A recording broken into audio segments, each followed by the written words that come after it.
viewers know that they cannot access via Zoom, that they need to use the call-in number if they want to actually listen via phone.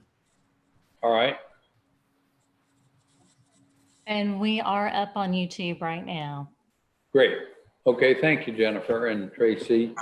And with that in mind, we'll start our meeting here in just a moment. But for those who are able to hear us on YouTube live stream, if you want to join or you're registered to call in, we need you rather than to join us by Zoom, but to call in on your telephone. And the conference call number is 1-929-205-6099. And then the access code would be 912-096-416. And I'll repeat that again in a few minutes before we start our citizens' participation. So thank you all for being with us this evening. I'd like to call this June 23rd, 2020 meeting of the City Council of Charleston to order. Madam Clerk, would you please call the roll? Yes. Councilwoman Del Chapo. Here.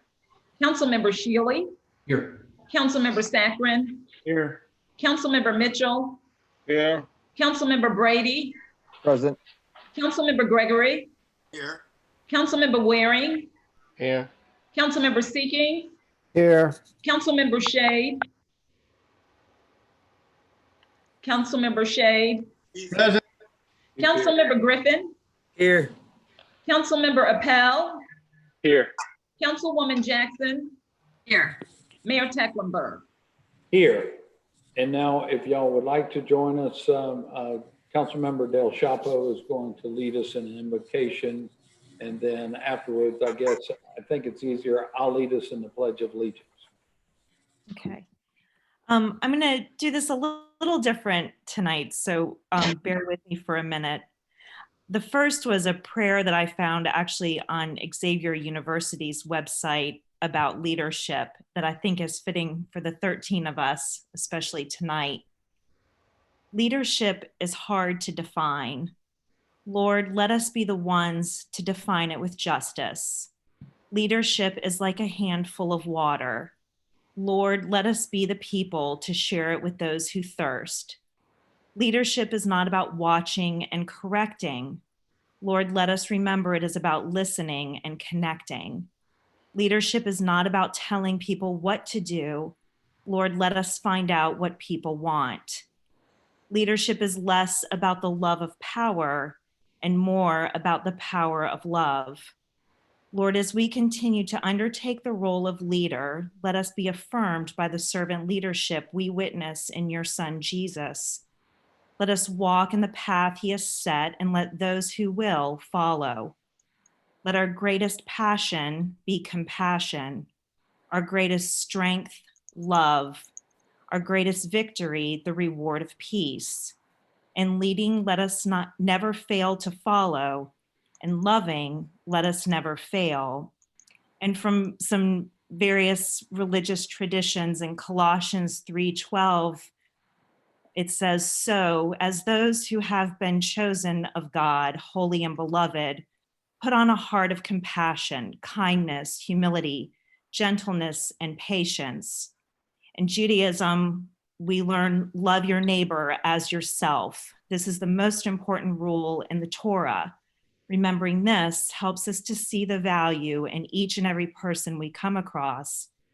In Hinduism, the power of God is with you at all times through the activities of mind, senses, breathing, and emotions, and is constantly doing all the work, using you as a mere instrument. In Buddhism, however many holy words you read, however many you speak, what good will they do if you do not act upon them? And in Islam, simply the 4 words, compassion, benevolence, justice, and wisdom. Well Amen. said. Amen. Amen. So the flag is right over there behind me, and I ask you all to join me in the recitation of our Pledge of Allegiance. I pledge allegiance Allegiance to the flag Flag of the United United States of America and and to the republic for which it stands, one one nation nation under God, under God, indivisible, liberty and justice for all. all. Thank you so much. So we don't have any public hearings tonight. We do have our approval of city council minutes from June the 9th, 2020. Move So for moved. approval. I'll second. Second. Have a motion to approve in a second. Any deletions, corrections, additions? All in favor, please say aye. Aye. Aye. Any opposed? The ayes have it. So we're going to roll right into our citizens participation period. We have a recap that either, I believe Vanessa will give us on the emails. And so I think you've seen the phone messages that we've received that were sent out today by email. And then we will attempt to do a live citizens participation. About 40 people have signed up. We normally just do a 30-minute public participation period. I feel we should just allow a minute per person. So we'll run a little over this evening based on the interest of our citizens tonight. So I will ask, and I see most of you are muted, but ask city council and staff, if you're not speaking, addressing the meeting, to please keep your phone on mute. And it will give 1 minute. Now, either Tracy or Jennifer, when y'all are speaking, we'll give you a notice at about 50 seconds that the minute's almost up, and then let you know it is up after a minute. But I must say, just in the interest of time, and so many people signed up, that if you go way over, we will have to respectfully mute you and move on to the next person. So 1 minute we're going to allow, and we're thankful for everyone participating and signing up and sharing your comments with us. So with that said, Vanessa, do you want to give us a recap of Yes. comments that were sent in? Okay. For those people who left comments, I'll start with the removal of the John C. Calhoun statue. We received 291 people who are in agreement that the statue should be removed. We also received 50 names of, 50 people who indicated they thought that the statue should not be removed, or they, in other words, they were opposed to the removal of the statue. 4 people would like to relocate the statue, and 1 person would like to purchase the statue. The next thing is the owner of a King Street grocery store said he would be reporting damage from May 30th to the city. 6 people think that the city is too lax on the COVID-19 measures. An ordinance should be passed that requires masks. Another citizen said that we should improve public transit, followed by someone else who said, this is a citizen also, that indicated that they oppose short-term rentals. 3 people are opposed to 5G legislation. And the final request was to stop a work order for Dominion to cut down trees. Next, Mayor, I have this list. This is the list of 41 people who would like to speak, and I can call out their names if you want me to do it that way, in maybe groups of 5, recognizing that they have 1 minute each. Would you like for me to continue? Yes, I did want to share, in addition to the numbers that you mentioned, that George Orana sent me a petition of 168 donors. He noted that they were mostly white women of Charleston who signed up to show their support and are contributing over $20,000 to to advance racial equity and healing in our community. And he included the list of the 168 individuals who participated in that as well. But let's proceed with the 41. Absolutely. Yes, ma'am. Okay, I'll call 5 people at a time. And they have 1 minute. The first is Bobby Baker, followed by KJ Kearney, Michael Cogan, Gerald Truesdale III, and Aaron White. Madam Clerk, we have someone that's. Hi, this is Bobby Baker. We have someone that's visual that shouldn't be there on our screen. I think it's Mr. Ferguson. Oh, okay, I can't see anyone He just other left. than you. He just left. Thank you. Okay, All right. Back to Mr. Baker, Dr. Baker. All right. Can you guys hear me? Yes. yeah, Yes, sir. Okay. Thank you. Thank you. Mr. Mayor and City Council, the question I have tonight is, what are we teaching our children? If you do hundreds or even thousands of good deeds for the common good, you better never make any mistakes or express any opinions that could be considered objectionable, because every good thing that you have done will be completely erased. And instead of being respected and appreciated for all the positives in your life, you will then be hated for even making a single mistake. So you have to be perfect for your entire life. One of the speakers at the mayor's press conference in Merriam Square this last week said the Calhoun Monument is just a token. Statues of Washington, Roosevelt, war memorials from Christopher Columbus, Grant, and even Lincoln have been vandalized and removed all over our nation. The message that we're sending out is that we will not settle for a more perfect union, but that we must have a perfect union. We want to erase all of our history and pretend that it has been and must always be perfect without allowing any possible mistakes. I time. ask you tonight, thank you. Okay, Thank you, Dr. Baker. And let me mention for those who might not be familiar with this citizens participation period, and I understand Dr. Baker was just making a hypothetical question, but this is not any kind of question and answer period. We're here just to listen to your remarks, and I just thought I'd let our citizens know that. Who's next? okay.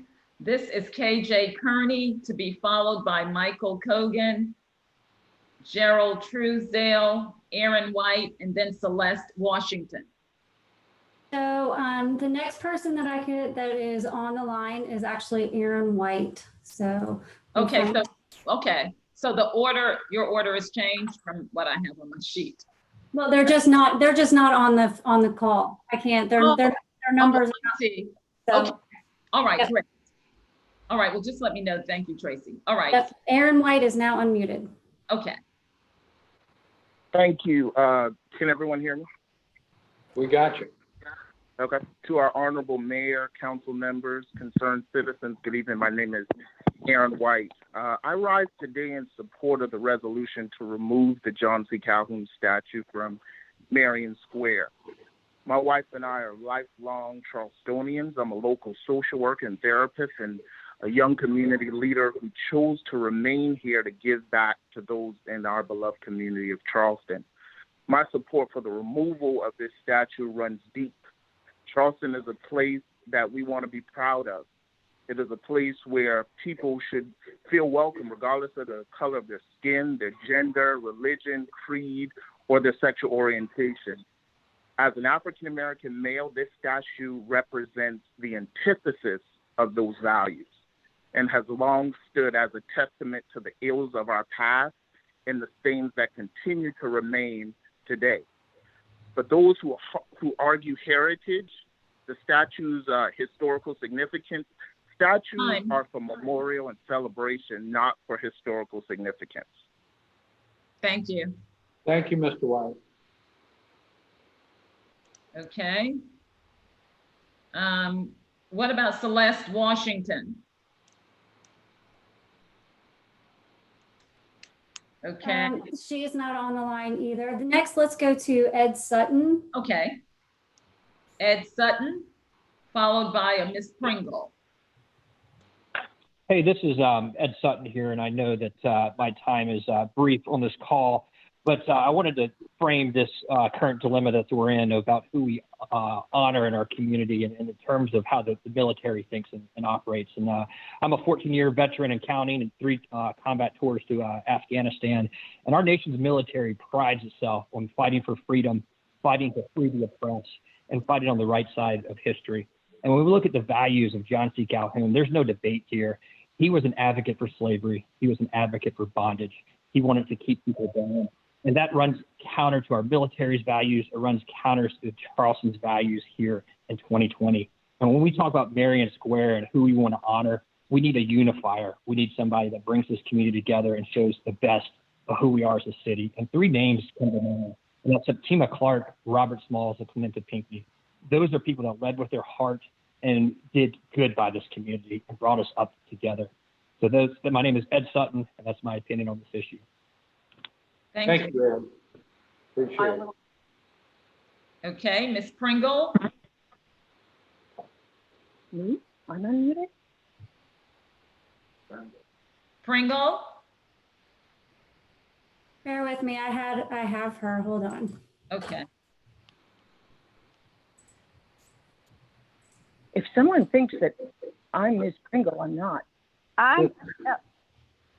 This is Pringle Franklin. I live in District 9. Can you hear me? Yeah. Now we can. Yes, ma'am. Thank you.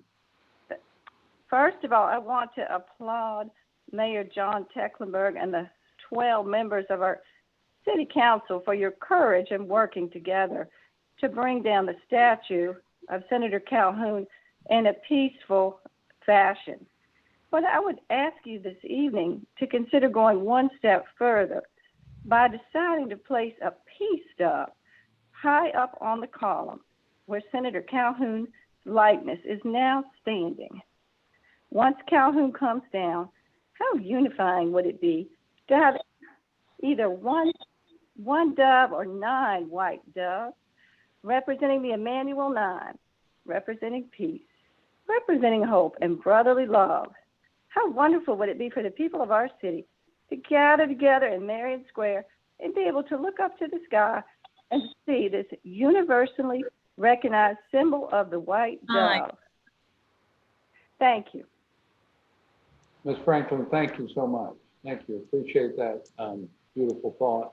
I must share with you, there's an incredible memorial that's already been designed for the Emmanuel 9 that will be on the property of Emmanuel AME Church that we're all trying to raise money for that as well.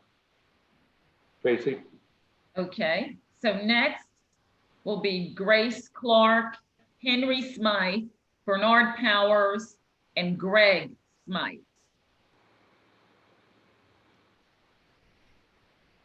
I'm Grace Clark, and my family came to Charleston April 17th, 1763. We were French Huguenots escaping religious revolution. We have had family members that have fought the Revolutionary War and every war since. We love Charleston, and we love South Carolina, and we love our nation. We're farmers, engineers, doctors, nurses, attorneys, and judges. And I'm here today to ask you to please not remove our history. Not all history is good, but it is our history. And rather than remove history, I suggest that we educate others by adding to the monuments that we have in Charleston. We have a rich African-American history that includes leaders like Septima P. Clark, Denmark Vesey, Robert Smalls, the 54th Massachusetts, and we do have statues to some of those, and we must remember that we are now the home for the new International African American Museum, $75 million, 40,000 square feet. We are doing what we can to honor the Black men and women. So we're Charlestonians, we're South Carolinians, we're better than this. Let's remember. Thank you, Ms. Clark. Okay. Henry Smythe, Former council member. Can you hear me? We can now. Thank you. Thank you for the opportunity to speak. I am in favor of the resolution to remove the John C. Calhoun Monument from Merriam Square. I understand the arguments about preserving our history and heritage, but there's more than white heritage involved in the removal discussion. We also have African American heritage to be considered. Mr. Calhoun's explicit and public arguments and actions in support of slavery should not continue to be publicly honored in the public space of Merriam Square. I urge the members of City Council to support this historic and timely resolution providing for the removal and relocation of the John C. Calhoun Monument. Thank you. Thank you, Henry. thank you. Okay, Bernard Powers, followed by Greg Smythe. Good evening. Good evening.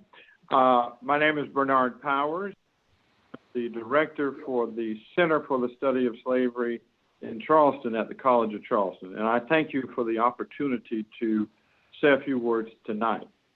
I want to call your attention to Calhoun as not just a slaveholder, but as one of the main architects of the pro-slavery argument, which meant that slavery was the best of all possible foundations upon which to establish a society and the best of all possible social position for African people to be consigned to. And this is what Calhoun stood for.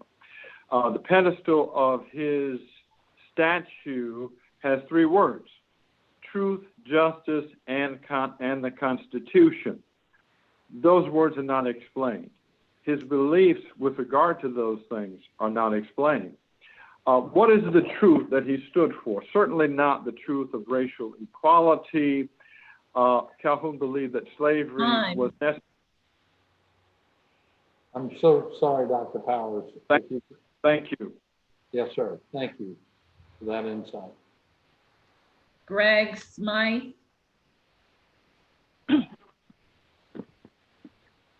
Yes, hello. Thank you, Mayor and members of council. I am Greg Smythe, and together with Madeline McGee, we started a fund named Women for Unity, collecting over $20,000 over the past 3 days with 174 names of people in favor of relocating the statue and advancing racial equity. One signer from our new group, Women for Unity, said this so beautifully. Dear Greg and Madeline, you have created something wonderful. Growing up in the South, I was a member of the United Daughters of the Confederacy forever. I have felt so confused lately. Women for Unity is what I've been looking for to back up with money and in which to participate. Congratulations. We have gotten such a tremendous outpouring of feeling from women who realize that it's a time for a change. And we want you to know that we know this conversation will continue well beyond this historic action that you're about to take, and we stand ready to help you with the Special Commission on Equity, Inclusion, and Racial Conciliation. Thank you. Thank you. Thank you, Pamela. Okay, we have Nelson Rivers, Madeline McGee, Mark Knapp, and Max Milligan. Thank you. Yes. Mayor Tecklenburg, members of council. This is Reverend Nelson Rivers III, native of Charleston, lived on Blake Street, America Street, and Rutledge Avenue. I support and concur and ask that you wouldn't take down the statue of John C. Calhoun, and you know why. The mayor and I have had extensive conversations about this. I also think you should not relocate it anywhere of significance. It should go to what the state has already paid for. The state paid for a crypt and the grave at St. Philip's Church.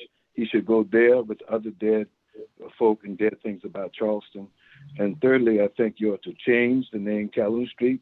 I would suggest Dr. Martin Luther King Jr. Drive. There's nothing in Charleston named for Dr. King. That's a whole street, a whole avenue.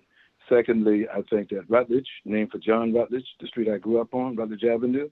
John Rutledge was as bad as Calhoun. and he should have his street changed to Denmark VC Avenue.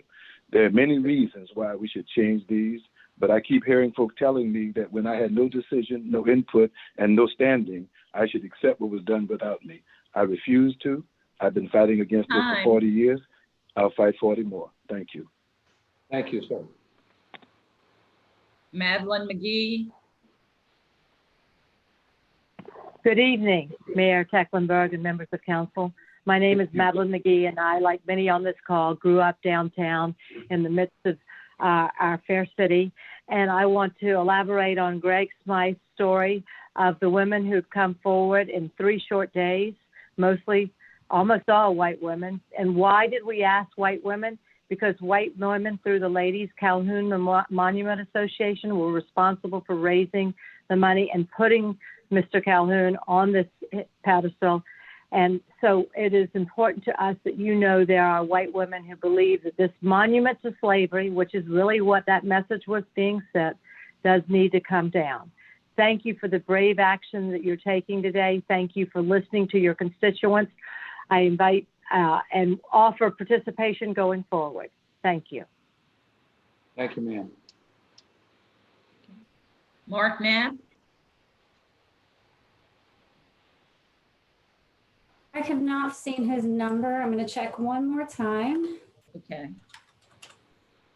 The number he registered with is not on the line. Okay. So the next person will be Max Milliken.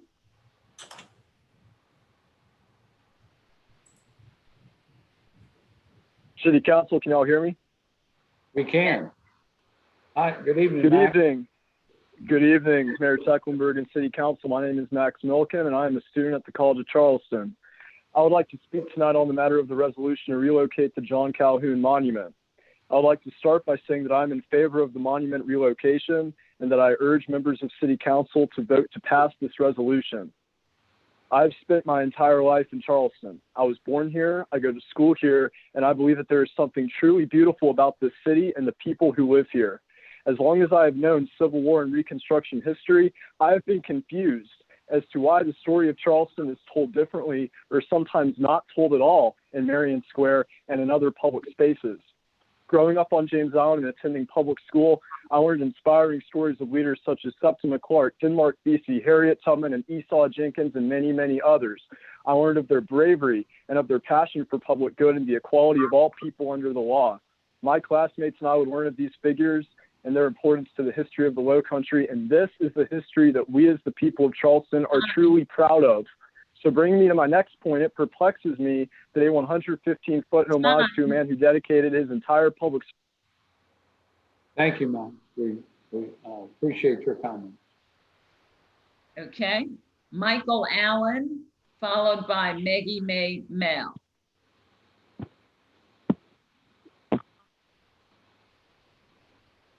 Michael Allen. He's coming on. Okay. Good afternoon, Mayor Tecklenburg, City of Charleston, City Council. I am Michael Allen, a member of the City of Charleston History Commission, a 37-and-a-half-year veteran of the National Park Service, and ironically, 40 years ago this very summer, I found myself involved in understanding the dynamics and the sensitivity of the Civil War at Fort Sumter. In my time there, I realized that John C. Calhoun was a transformative figure in the history of our nation and our state. Transformative not in a way that we will be looking at him from a perspective of lifting up all souls, but lifting souls over one to another. So this afternoon, I want to echo to you affirmatively that I wholeheartedly support the removal of the John C. Calhoun statue from where it presently stands, given the fact that the process of placing that monument and monuments across the entire South was a part of a systematic effort to erase the Civil War. So thank you, and I support this effort. Thank you, Mike. Okay. Maggie Mae Mel. She has not, that phone number is not on either, so we can go to the next one, Alyssa. Alyssa Hermke. Alyssa. Good evening. I'm here. Can you hear me? Yes. Yes, ma'am. Good evening, Mayor Tecklenburg and council members for the city of Charleston. My name is Alyssa Harmke, and I'm here to speak on behalf of our food and beverage community. I've been here, a part of that community for almost 3 years now. Over the past 3 months, our food and beverage community has endured a roller coaster of changes. They now face yet another obstacle as we've seen a significant spike in positive COVID-19 cases. I'm encouraging you all to mandate an ordinance regarding face masks in public and consider implementing additional regulations for the hospitality industry. In the interest of time, I won't go over every suggestion I've made, but I have provided you all with a proposal with a list of ideas. This list comes from my own experiences as well as several conversations with fellow bartenders and wait staff. The Palmetto Pride campaign that was just announced by Governor McMaster and the supporting agencies just isn't enough. That's an elective program, and we've seen how well suggested protocols have worked so far. Our hospitality industry is huge here. Thank you. Thank you. Alyssa, I saw your thoughtful remarks and have passed them along to our staff. We're going to have a meeting, special meeting on Thursday, just to discuss any future action on COVID-19. We'll take those into account. Thank you, Alyssa. Okay, Brett Barry, Sam Scarden, and Janine Nance. Hi. On May 30th, Mayor Tecklenburg allowed protesters to not only roam throughout Charleston, but to continue into the night, which resulted in the foreseeable destruction of businesses on Upper King Street. A man was almost beaten to death by this mob. These businesses were just starting to recover from the shutdown, and for many, this failure of leadership destroyed their dreams and their livelihoods. The mayor and Councilman Shaheed quickly patted themselves on the back for a job well done, when in fact it was Sheriff Al Cannon who brought peace back to Charleston, not our city leaders. Now the mayor is proposing to fulfill an unachieved objective of rioters and vandals. He is going to reward them by proposing monument removal in a city whose economy is based on historical tourism. Will anyone on city council take this opportunity to stand up and lead us back to fixing the economy of the city rather than spending time on destroying the basis of Charleston's economy, our historical landscape? Please, no monument removal. Thank you. Thank you, sir. Sam Scarden. The number for Sam, as well as the next person, Janine, those numbers are not on the line, so we can move down to Charles Stevens. Okay. This is Jennifer. I think I saw Janine's number sign on earlier, so I put her name on here. This is Janine Nancy. I'm here. Oh, okay. Thank you. Okay, Janine. Is it ready? Is it my turn? Yes. Yes, ma'am. I'm here to contribute to the conversation about removing the John C. Calhoun statue from Merriam Square. It is good to right a wrong, and slavery is not just a wrong, it is an evil. However, there is something you are overlooking. On June 17, 2015, the congregants of Mother Emanuel AME Church responded to a brutal massacre motivated by racism with superhuman acts of love and forgiveness. At that moment, it did not matter that there was a statue of John C. Calhoun a few yards away. Who they were was not in the least guided or challenged by a monument. They instinctively knew how to heal from tragedy and injustice, and Charlestonians responded in kind. The sufferers had a deeply Christian and heroic instinct to seek the greater good for all through forgiveness and unified the community by letting them mourn with them. The whole world watched in wonder. This city became a light on a hill. It finally came to its own as the holy city by the sea. After this experience, why do we now turn to divisiveness by not looking for a way we can unify under the current upheaval? Monument removal may offer a sense of retribution and even some satisfaction, but it does not offer healing. Maya Angelou said, when you know better, do better. Charlestonians know better. Thank you, Ms. Nance. Okay. Charles Stevens, followed by Emmanuel Ferguson. Thank you. Ladies and gentlemen, my name is Cal Stevens. I'm the chairman of the Palmetto Society of Charleston. The society, established in 1777, is made up of approximately 40 organizations in Charleston with thousands of members. The mission of the Palmetto Society is to celebrate the victory of Sullivan's Island and educate the public on the historical significance of that event. Two of the major heroes of this battle are Colonel William Moultrie and Sergeant William Jasper, and they are memorialized at White Point Gardens. These memorials are a physical remembrance of the battle and the men who fought for the rights and liberties we now enjoy in the greatest nation in the world. We have grave concern over the recent trend of removal of and destruction of monuments, including those of our founding fathers. The experience of centuries has taught us that a free society in which all have an opportunity to fulfill their finest aspirations is built on historical traditions and enduring principles. We memorialize those best traditions and the people who embody them. If we have neglected the opportunity to memorialize others who deserve to be remembered and emulated, let us go about that. There's plenty of room in our public spaces for that, to recognize admirable people of all backgrounds. We need to no need to pull down, no need to destroy in order to build. Thank you. Thank you, sir. Emmanuel Ferguson. Hello, Council and Mr. Mayor. I appreciate the opportunity to address everyone at this time. And as a Charlestonian, I just feel compelled to add my voice to the chorus of to those who are in support of the relocation of this statue, the John C. Calhoun statue. However, as a member of any chorus, I don't need to sing it alone, so I'll allow the others who are also in support to speak for me in my support of the removal of that monument. I do, however, want to take this moment to just remind everyone in Charleston that we are known for our hospitality, and to please just continue civil discourse without name calling and without ad hominem attacks. Thank you so much, and that's all I have to say. Thank you, sir. Okay. Dexter Mitchell, followed by Eric Manning. We're going to skip to Eric Manning. The number that Dexter Mitchell registered with is not on the call. All right. Good evening, Mayor and council members. Thank you for giving me this opportunity to share, of course, in support of removing the Calhoun statue. Within our faith tradition of African Methodism, we recite and we refer to the summary of the Decalogue when we are in worship service. The first 4 commandments deal with our relationship to God. The second 6 deal with our relationship to man. The first commandment tells us that we are not to have any other gods before our God. The Calhoun statue is high and lifted up and could be considered as an idol. We are to love our neighbor as ourselves. If we say we love God whom we never have seen, yet we cannot love our neighbor whom we see every day, then we have not the love of God within our hearts. The Calhoun statue causes an immense pain for members of the one side of the members of the Charleston community, and they do not embrace the love in which God has commanded us, that being the Calhoun statue.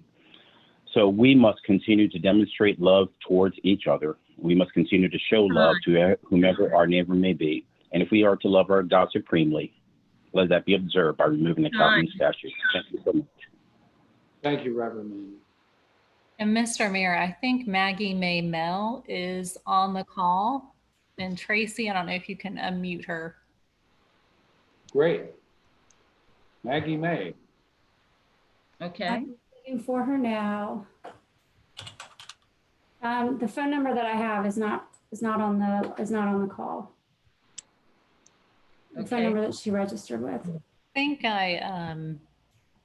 okay. I had just labeled her for the call, so she may have signed off.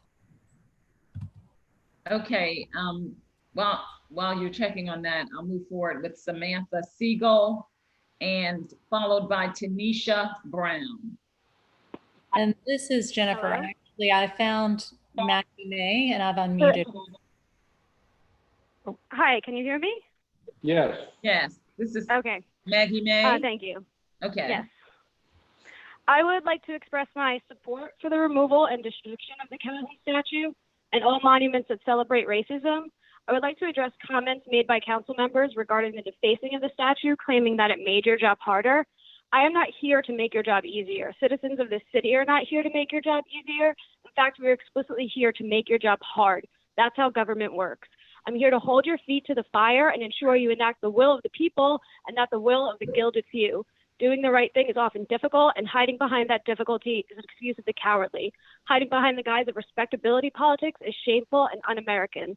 We did not form this more perfect union by asking politely. Rather, we rose up loudly and violently against the injustices we face. And we will continue to rise up because our union is still flawed.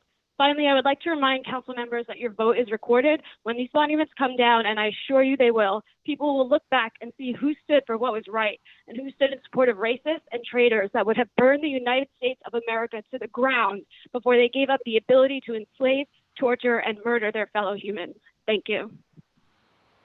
Thank you. Thank you, ma'am. So now we'll go to Samantha Siegel and Tanisha Brown. Hello, can y'all hear me? Yes. We can. Thank you, Samantha. Thank you for the opportunity to speak tonight, Mayor and City Council. I am the founder of Save the Angel Oak, a group responsible for saving the Angel Oak from development after a decade-long battle.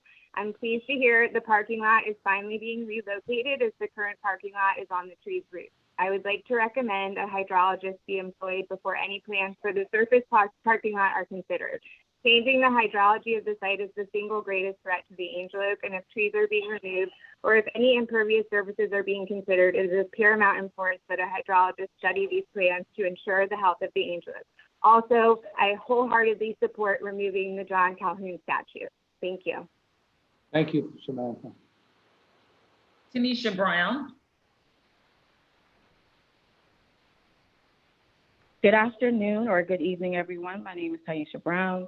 I'm here to support approval of the Calhoun statue and relocating it in a small, or if someone else wants to buy it, just take it away. It doesn't need to be displayed publicly in front of everyone to see. They are Confederate. That is not the American value. That has nothing to do with America. They were traitors. If you want to show any type of understanding or connection to that, that's absolutely fine as an individual, but as a state and as a city, it makes no sense to uphold that kind of stuff. Although they did things that are nice, it could be documented and put it into a plaque. But other than that, glorifying them as an entire person when they were not great as an entire person is counterproductive, and it shows where you stand as far as racial issues go. Thank you. Thank you. Thank you. Okay, I think this is Avis. I may be, it's an unusual spelling. So Avis Johnson. Yes, can you hear me? Yes. Yes, ma'am. All right, so I am here to speak in reference to the removal of the John C. Calhoun statue. I am in agreement that the John C. Calhoun statue needs to be removed with no relocation. This statue is a symbol of white supremacy, hate, and racism, and if you do not vote in favor of the removal with no relocation, then in my eyes, you are a racist. Yes, this statue is a part of history, but must we continue to praise this part of history as if it was right? If we are truly going to progress and take steps in the right direction, creating change and justice and equity for Black people of the city, then this needs to happen. This is a start. So let's take it even further. I am also proposing that a Black firm be hired to do this job. Take the statue down, no relocation. Thank you. Thank you, Ms. Johnson. Okay. So next will be Paige. She did not give us a last name. Paige, followed by Eric Kokorin. Thank you very much. I appreciate you allowing this time for us to speak. However, I cannot tell you how disappointed many of us in Charleston are that the mayor and the council would even consider taking down a grand monument, such as the Calhoun Monument. Charleston is admired and famous for her historic preservation, and this resolution goes against everything that Charleston residents have valued for over a century since the preservation movement began. Many Charleston residents depend on tourism, which is centered around the city's historical structures. The city of Charleston is an outdoor museum. This process of passing a resolution and then executing it without proper community input is undemocratic. We have not been given an opportunity to speak until now, and the City Council has already made up its mind. 2,227 Charleston residents have signed a petition to save the monuments and all monuments in Charleston. However, we're not wealthy and powerful people, but we are voters and we are residents of Charleston. Who on the city council is willing to speak up for historic preservation? Thank you. Thank you, ma'am. Appreciate it. Okay. Is it Eric Corcoran? Corcoran, yes. Okay, great. Can you hear me? Yes. Fantastic. My name is Eric Corcoran. I immigrated from Ireland, a country that has very long history with the British and the oppressors for hundreds of years, who did horrific things to the Irish people. But we look at the monuments of these English oppressors and we look up and we say, we won, and it's part of our history. And I truly believe that if you destroy history, you destroy your country. So I beg you, Mr. Mayor, and you leaders, to really think about the long-term effects of this, that we must learn from where we came from in order to grow as a people. That's my heartfelt plea to you tonight. Thank you, Mr. Corcoran. Okay, Courtney Burks, followed by Casey Winter. I am against the removal of John C. Calhoun statue. You cannot just erase history, especially low country history. Just because you were offended by it does not mean you should forget about it. That monument should stay up there as a symbol of how far we have come as a society and as the South. Also, you all are just letting the city go to the hands of thugs because you guys want your votes. You guys are concerned about your seats more than you are about the history of where you come from. Half of you are probably from the Low Country and have Low Country ties.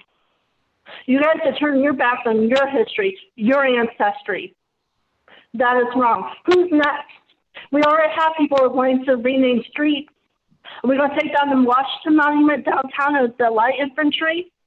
Are we going to take down all the buildings that were segregated? Where do we draw the line? You let this go, and everything else is going to follow. Thank you. Thank you, ma'am. Appreciate that. Okay, we now have Casey Winter and Audra Rhodes. Hello? Can you hear me? Yes, sir. Okay. In support of removing or destroying the Calhoun statue, if you worry about history, history isn't destroyed over the removal of a statue. Statues do not teach history. Germany has made progress from its dark past. Germany doesn't have a statue of Hitler to remember and honor their Nazi heritage, which lasted longer than the Confederacy. The world doesn't need a statue of Hitler to remember what he did. We have books, we have archives, we have museums.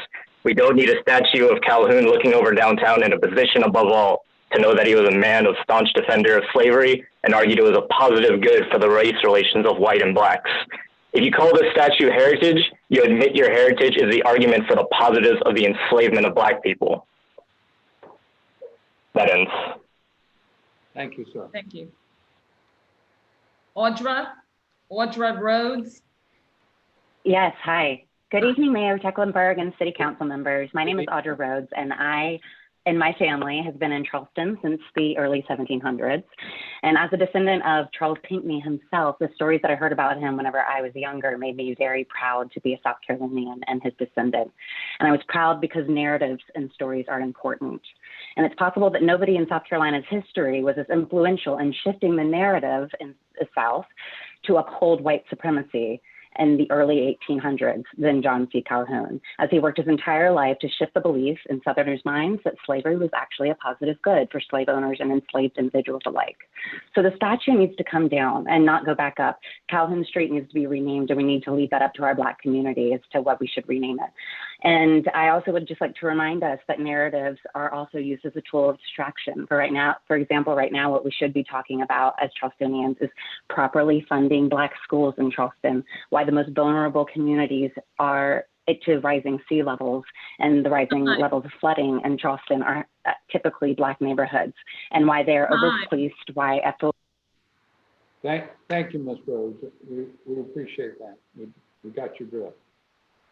Next is James Bessinger and Mark Timms. So this is Tracy. I could not find those numbers on the call. Okay. So the next person up is Frank Gimble. All right, Frank Grimble. I am a past president of the Society of Cincinnati with the simple request that you preserve the statues of the American Revolutionary War heroes.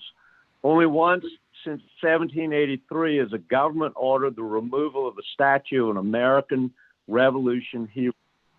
The Nazis did that in 1942 in Paris. Why? Because the ideals of the American Revolution are the exact opposite of what dictators, fascists, communists believe. These ideals, for these purposes here today, chiefly created equal, put this country on a slavery. The victory in the American Revolutionary War put us on a to end slavery. Some will say because they own slaves, their statutes should come down. Solomon, the wisest man ever, built the temple with slaves. Do we shred the Old Testament? Of course not. Be silly. So please preserve our statues of our heroes. Thank you, sir. Next, we have the final two will be Howell Morrison, followed by Mark Calhoun. So those numbers are not on the call either, but I did notice that Michael Kogan has joined the call. So we skipped over him earlier. Okay. Preserve our statues of our heroes. Thank you, sir. Next, we have the final two will be Howell Morrison, followed by Mark Calhoun. So those numbers are not on the call either. So Mr. Kogan is clearly listening to it on YouTube. So we did call his name, and so we didn't have Mr. Kogan. Is he going to speak? I'll unmute him again. See if he's ready. Okay. Michael Kogan.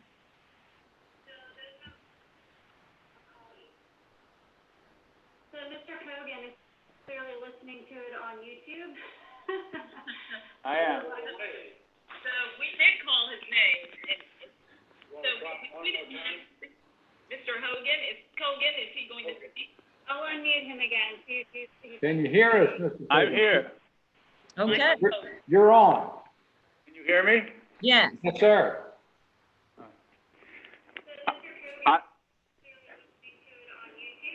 I am.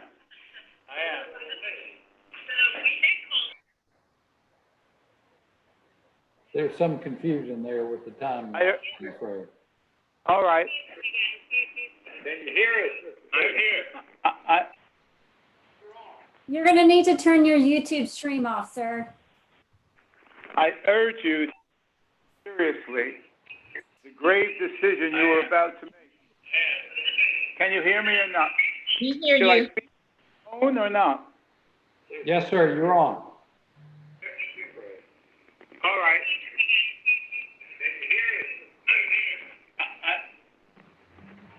You're going to need to turn your stream off, sir. I urge you, seriously. Hello, can you hear me? Yes. Yes, we can. Gentlemen and ladies, I urge you to consider seriously the grave decision you are about to make. Charleston is its history. It is its beauty. The Calhoun statue enhances both. For half the years of our country's existence, this magnificent monument has been a defining icon of our skyline.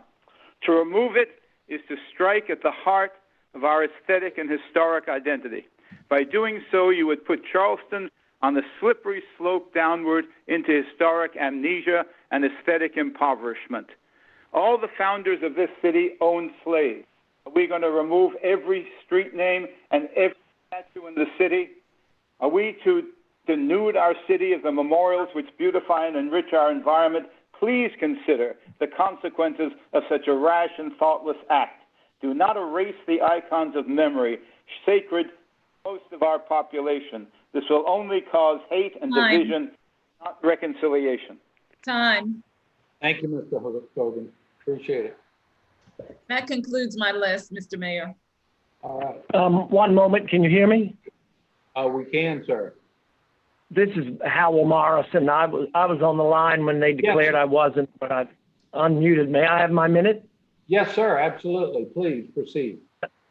Thank you, Mr. Mayor. I also speak as a past president of the Society of the Cincinnati for the state of South Carolina. Whether or not the Calhoun Monument is moved, I hope the city will follow the lead of Dr. Bernard Powers and Mr. Robert Rosen stated in their recent editorial to the Post and Courier to construct a new monument at White Point Gardens to the African Americans who fought for the Union during the American Civil War.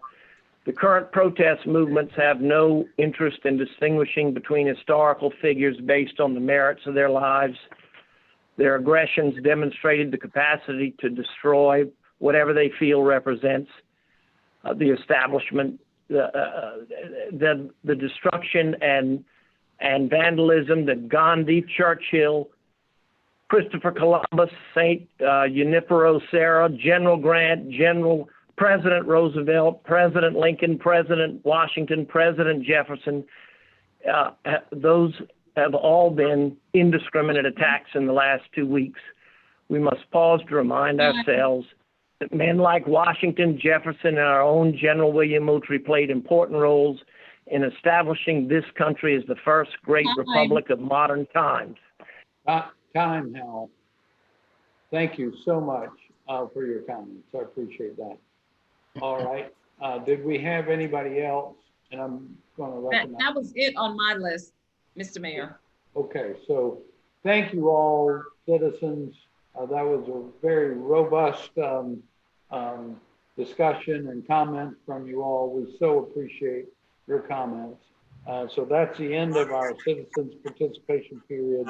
And I'm going to call on Councilmember Robert Mitchell. Mr. Mayor and council members, if I'm in order, I would like to make a motion that we go with the resolution of relocating the John C. Calhoun statue and bring it down.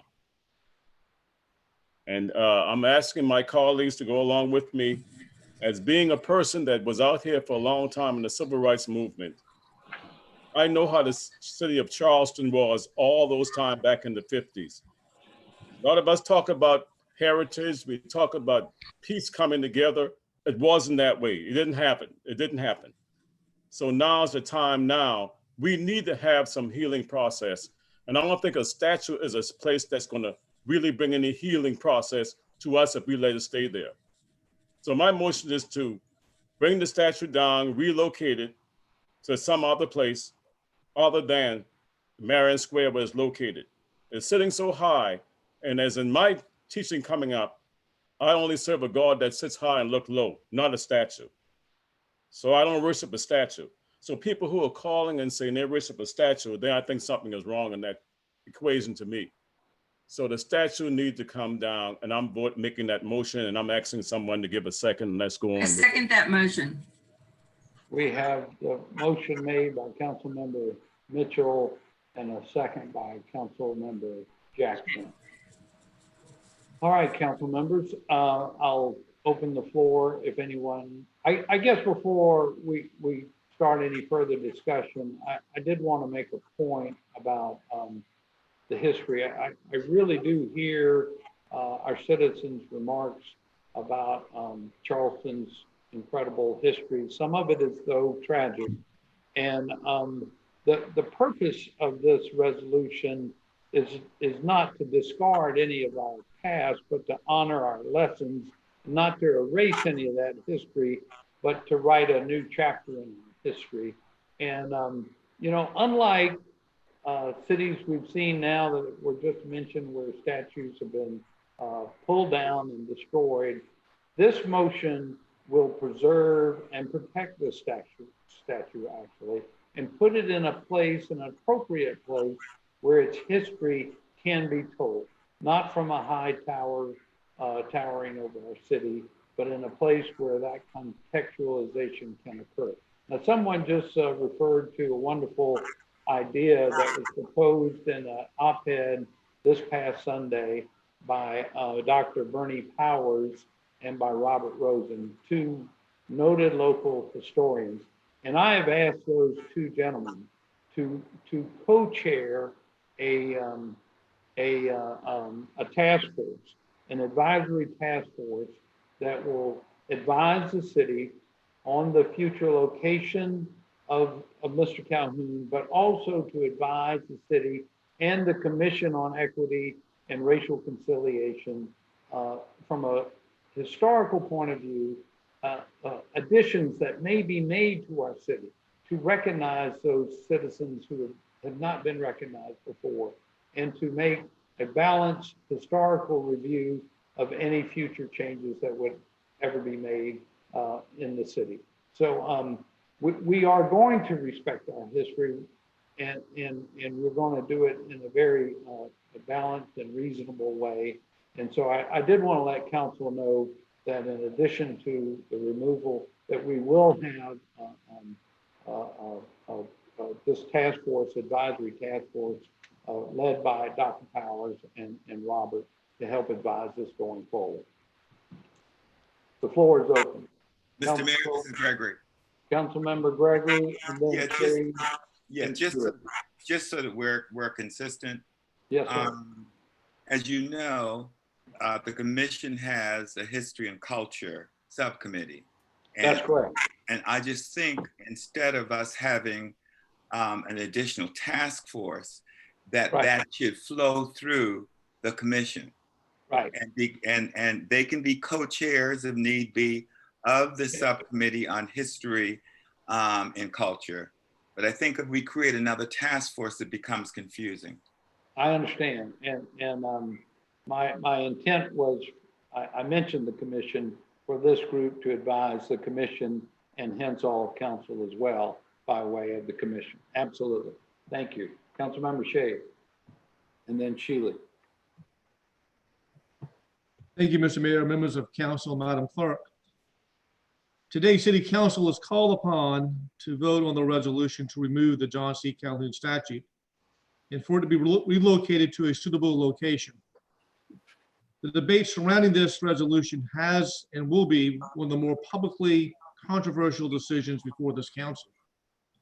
For most of us, it will be an easy decision, a decision long overdue.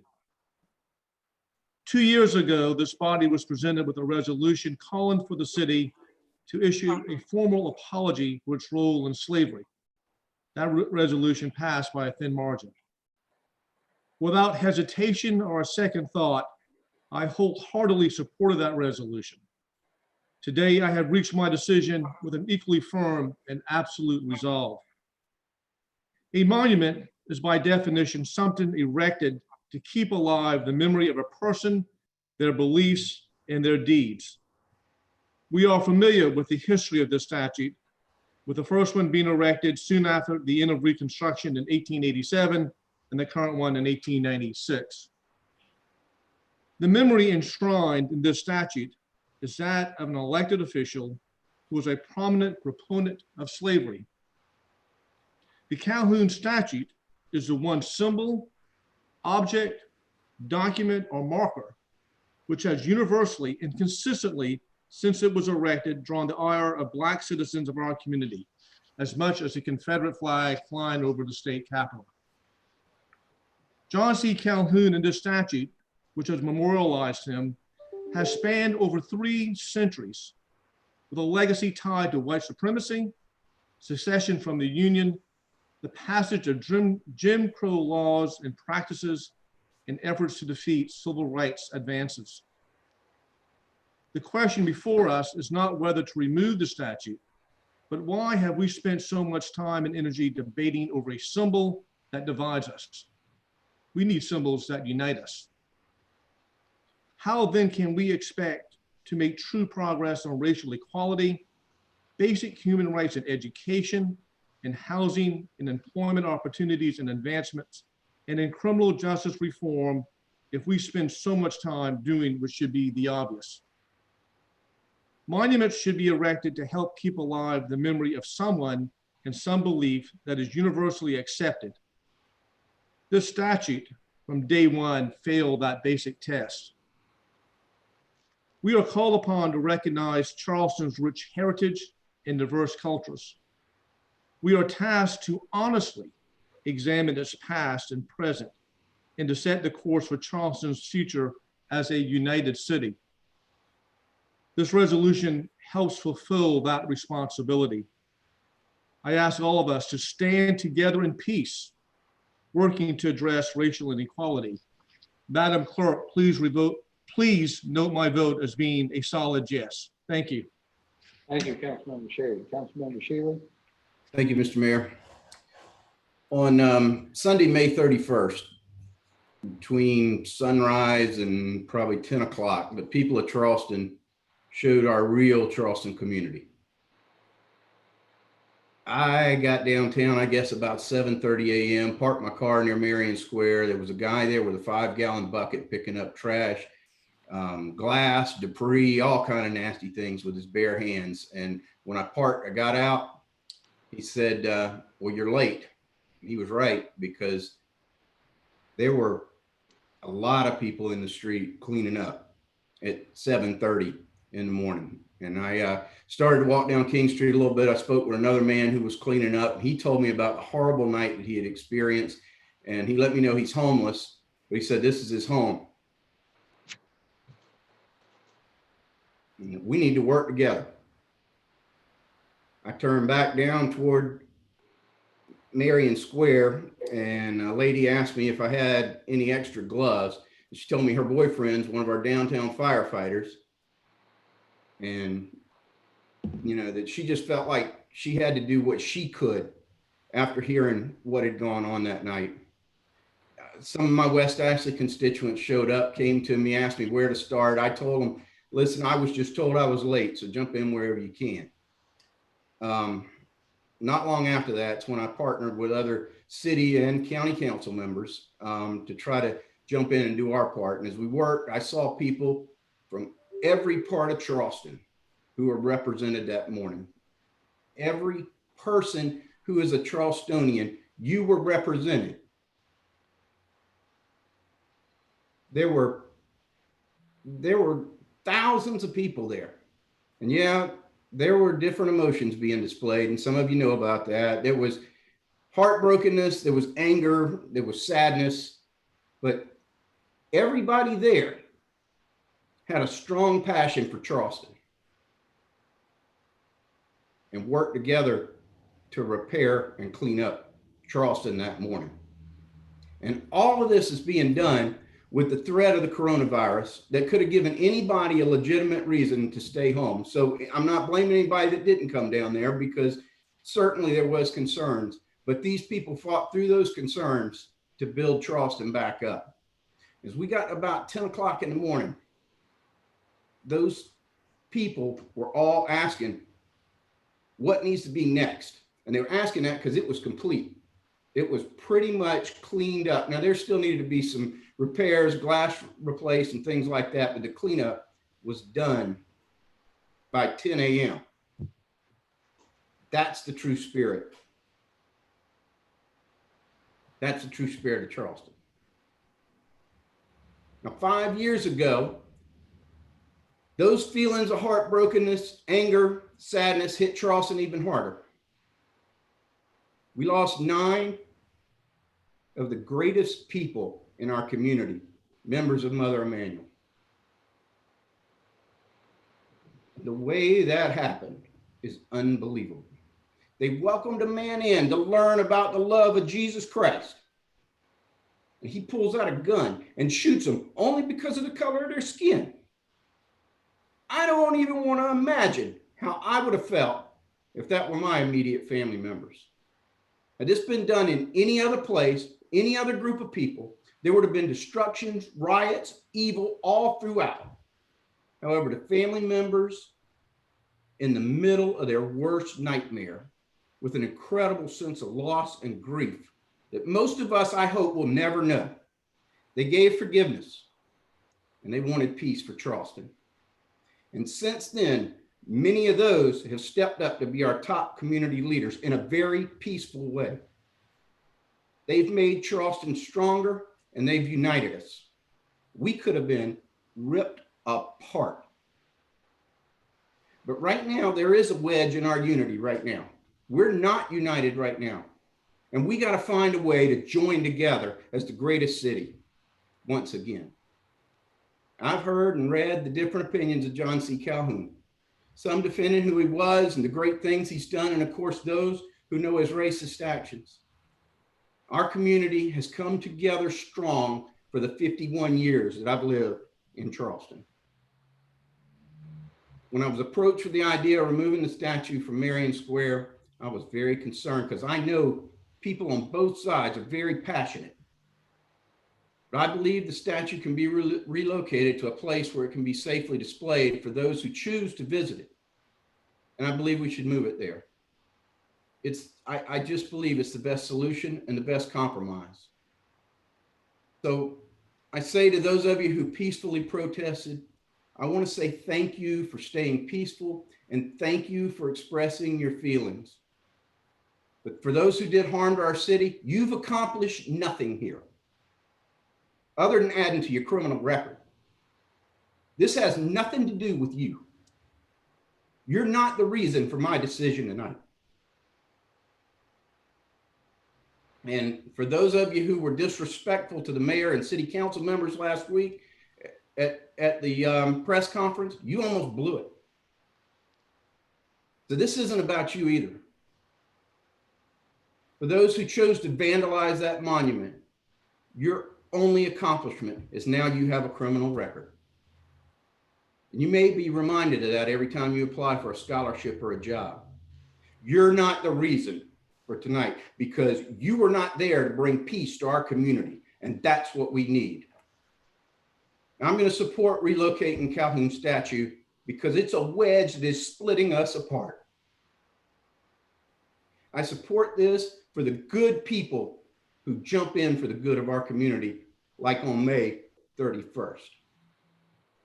It's for the families and leaders that have emerged from Mother Emanuel tragedy, who've shown tremendous strength, love, forgiveness, and leadership. It's beyond words what they have done for Charleston. My decision has nothing to do with anything going on outside of the city of Charleston, and it has nothing to do with politics on a national level.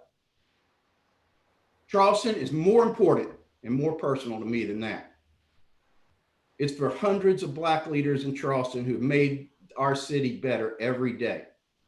And that list is too long for me to go through right now, but I can tell you Councilman Waring, Mitchell, Lewis, Gregory, as well as the late Councilman Lewis Waring. I know because of the last 2.5 years that I've spent on city council, understanding their character and their devotion to our city, that they wish the best for every single person in Charleston. It doesn't matter your background.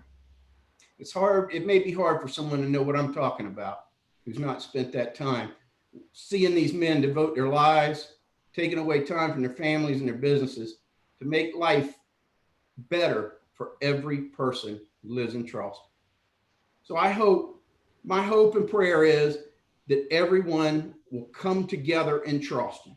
That's why I'm making this decision. And if you don't do anything else, I hope tonight you'll pray that Charleston unites even stronger through this. Thank you, Mr. Mayor. God bless you. Thank you, Councilmember Shealy. Councilmember Brady. Thank you, Mr. Mayor. And I want to thank Councilman Shealy for that. You can tell how heartfelt that was. And I know many of us echo a lot of the same sentiments as well. I want to thank you for helping with the cleanup as well, because I know we saw each other as well as some other council members. But tonight, I want to thank the citizens on both sides of this issue that have called, posted online, and sent emails expressing their opinions about the resolution that we're currently considering. It is heartening, actually, to see so many people involved in the civic process in Charleston and who care deeply about our great city. I did not get involved in politics to be divisive, but having to weigh in on divisive issues is where we find ourselves. However, I promised my constituents that even if you didn't like the way that I vote sometimes, I would never hesitate to tell you why I voted one way or another on a particular issue. And this is one of those instances. I know I may lose some votes and support over this issue, but I have to vote my conscience today because I believe that principles only mean something if you stand by them when they're inconvenient. People have been equating the debate over taking down the Calhoun Monument with the argument that there are no statues to the Nazis in Germany. While I understand the underlying premise of that line of thinking, it is not analogous to this particular case. A more analogous example would be to ask, where are the statues to the American colonists who remained loyal to the British? those loyalists who opposed the Continental Army and sided with the British against the United States. When asked that way, the answer becomes particularly clear. There aren't any. By not having statues to British loyalists, did we erase their history during the Revolution? Of course we didn't. As a history major, I know that the study of history is key to understanding who we are and how we can affect a better future. As someone who has studied history extensively, I do not want to see history erased. However, not once in my study of history have I quote unquote learned history from a statue. And that's because statues and monuments are put up during specific times in specific places for specific reasons. And their effect is often to try and rewrite and reframe the actual history of an era. The erection of both of the John C. Calhoun statues in Charleston is what actually fits this description. The first statue was erected in 1887, which just happens to be 10 years after federal troops left Charleston and coincides with the passing of Jim Crow laws and the rise of the Klan. This monument was repeatedly vandalized, so in June of 1896, it was put 115 feet in the air, which June of 1896 just happens to be 1 month after the Plessy versus Ferguson decision from the Supreme Court, which declared separate but equal. To me, the symbolism could not be more clear of raising a nullifier, someone who advocated for the dissolution of the United States, and someone who described slavery as a positive good 115 feet in the air. It was so that everyone who passed by would be forced to literally and figuratively look up to his memory of white supremacy, and his likeness could both literally and figuratively look down on those whom he considered his unequals and would have gladly enslaved just generations before. I want to implore my colleagues on council to vote with me on removing the statue of John C. Calhoun so that we can send a message that in a holy city, we place white supremacy and white supremacist thought back where it belongs, on the ash heap of history. Thank you. Thank you, Councilmember. Councilmember Jackson. Thank you, Mr. Mayor, and thank you, council members. I will be voting yes to remove the statue and relocate it to an appropriate location. I want to say thank you to the people who have contacted us on both sides of this decision, and also in the nuances of supporting the removal and then not wanting us to relocate it to anywhere where it can be part of a fully holistic and contextual explanation of Charleston's history. I too am a history major. I believe that we have to speak the truth about what we have done in the past, what we have learned, and the lessons that are still to be learned. So I think this decision tonight will speak loud and clear to the next generations that we don't want to erase our history. We want to learn from it. We don't want to repeat a lot of it, and we want to grow into the parts that we can be proud of and know that it's something that will continue to frame us. I had a mother that always prayed with her friends that children would learn their lessons at the lowest level possible. And I know that studying a lot of the back and forth about this statue and being part of a little bit of its last time in Merriam Square, that we probably did not learn lessons at the lowest level possible. We have caused a lot of pain and confusion about the messages that statue has sent into our community. But I know that it won't be in vain. And I want to just say one word directly to Councilmember Mitchell. I wish we were sitting in the chamber so that I could turn and look you in the eyes, sir, because the first night that I was on council, we were seated, Councilmember Griffin and Councilmember Shealy and I took office that night, and we were asked to hear from the History Commission the recommendation that they had made to the full council about how to interpret the Calhoun history at the foot of the statue. And I frankly, as someone who you all know, grew up in the North with a father in particular and a family values of civil rights justice and working in public education as my dad did, and living in the framework of a Black and white relationships. I fully expected that each one of our African-American council members would be championing the changes that we were being asked to consider about how to really tell the story of Calhoun. And then I remember hearing Councilmember Mitchell in particular and his friend, Councilmember Lewis, but Councilmember Mitchell just really said it, that what is the big deal about this? I have lived in the shadow of that statue. I have marched under that statue. I have poured myself out for all the right reasons that that statue has made wrong in Charleston. And I don't really care. That's what you honestly were saying to us. And I was shocked, honestly, to hear that it wasn't going to be a big deal with the Black members of our council who should have been saying, right on. Then I went home and I thought about it and I talked to my husband about it. And what I realized was, it wasn't enough. And frankly, it was just making a lot of white people feel better about having some, action to take in response to the symbolism of this statue and the history of Calhoun being a foundation for why people could continue to think well of slavery when he was in his philosophical heyday. And so I really thought that that was the way it was going to stay. And then I stood behind you, Councilmember Mitchell, on Wednesday last week.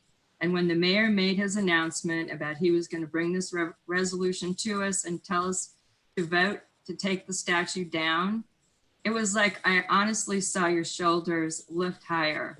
It was like you were a person that never thought you would see that day. And I was so grateful to be there, standing behind you, not able to hug you because we have the virus going on, but just knowing that you have been a stoic and kept on your work in the shadow of that statue, but now it will be gone and we'll have a new work to do. And I live and pray that we can take the actions that you have been working hard for your entire career, Councilmember Mitchell. So I intend to join you and all of the members on the commission to do the right thing from this day going forward. So thank you. Thank you, Councilmember. Would anyone else like to be heard? Councilmember Waring, then Griffin. Thank you, Mr. Mayor. As you all know, when my chance gets, I have the opportunity to speak, I know how to speak up for myself. But today, the intestinal fortitude that you have brought to this, Mr. Mayor, and the leadership that Councilman Shealy has brought to this conversation. Councilman Shealy, you spoke for me tonight. I don't need to speak about Mr. Calhoun. Council Lady Del Chapo prayed for leadership, a wonderful prayer for leadership. Now, I don't know if God touched you, because I know you are a good man, Mr. Shealy, but there was something special about what generated in you today. And quite frankly, I am very proud to serve on this council. When we had inauguration and everybody got sworn in, always say it's always a nice day. I said that we have a very smart council, a lot of good talent coming on to council, and we had a lot of work to do. Now, God knows nobody knew we were going to have a COVID and, the recession and all that has gone along with it today. But this group has hit the ground running. There has been no orientation, frankly. But we don't do this for the money. We don't really do it for the notoriety. It is the love of Charleston. We hope to visit a lot of places in the United States and around the world. But this group is going to live in Charleston. Why? Because we love it. And it is that love that we move forward for a better community. It is that love for this place. It is a special place that unity will happen, Councilman Shealy. We've seen it before and it hadn't gone anywhere. This is a holy city. God comes first. And that's what makes this place so special. We can be an example for the nation and indeed the world. And tonight, that leadership will happen. And Councilman Shealy, thank you so much for the words that you brought tonight. And Mr. Mayor, thank you for the leadership, because I know in particular, all of you all have been getting it from both sides on this one. But you know what? We'll lead together. Thank you, Mr. Mayor. Yes, sir. Thank you. Councilmember Griffin. Thank you so much for allowing me to speak tonight. This issue is probably one of the most divisive yet crucial decisions we've ever made as a council, probably in the history of this city. I was thinking about that over the weekend about, myself as a 25-year-old man, trying to make a decision to remove a monument that stands for somebody who died in 1850. And, I'm very blessed that I live in that time, because the suppressive behavior of our nation at that time and how Mr. Calhoun could go even above what some would say slavery was a necessary evil. No, he said it was a positive good.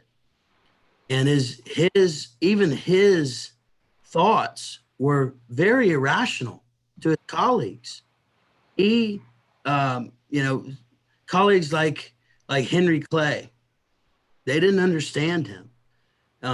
And he got that knowledge or his suppressive behavior from his father, who preached to him about white supremacy and paternalism. And here we are a couple hundred years later, and we realize that those things are terrible, terrible things. And we've come so far just in the last 170 years. I look at this resolution though, and for me personally, a couple of things in the resolution I'm nervous about. Number one, I think Councilmember Shealy just said it perfectly.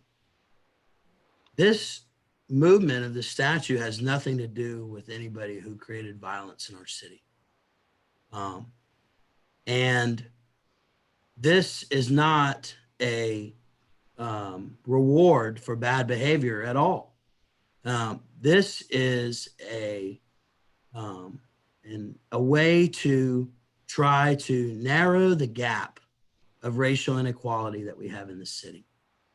And as elected officials in Charleston, we have the opportunity to impact our neighbors on a daily basis in a way that just on the state and federal level, they're not able to do. I have never been more proud than being asked to be on the Racial Conciliation Special Commission. And I think that commission has the opportunity to shape this city for the rest of our time. We are going to do so many great things, but we're not going to do them alone. We're going to have members of the community that are part of the dialogue all the way through. And, I want to look back on just a couple of years ago.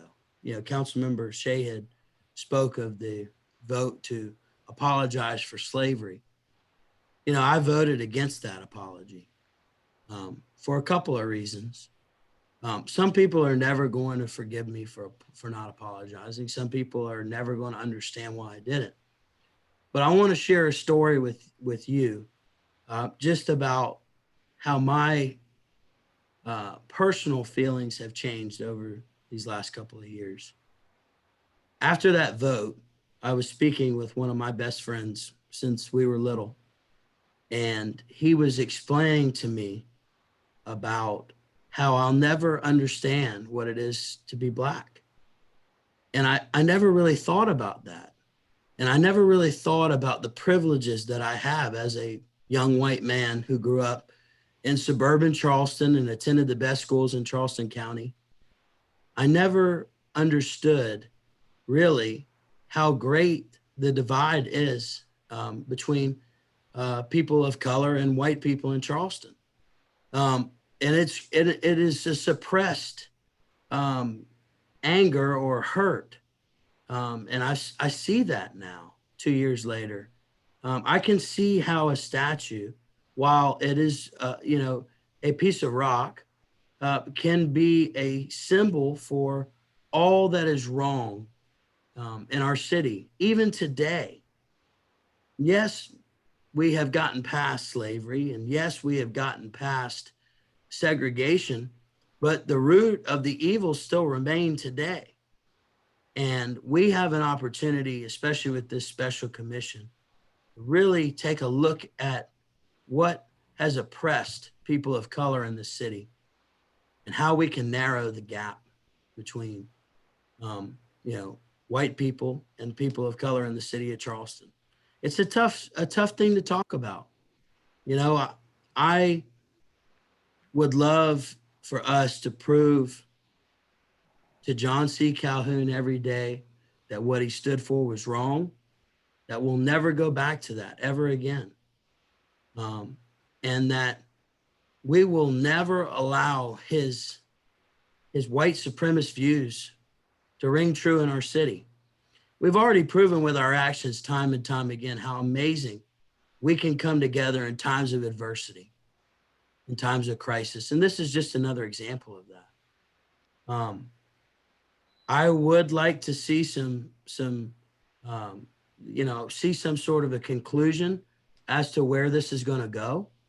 I have heard rumblings that we have already set up tearing it down and moving it and all of that. I'd like to hear what our plan is on that, Mr. Mayor, because as far as the resolution is concerned, it said that would be described more at our next scheduled meeting.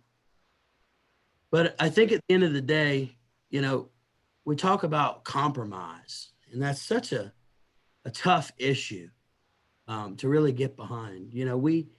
This is not a conservative versus liberal issue to me. This is a Charleston issue, and so many of you have said it so perfectly.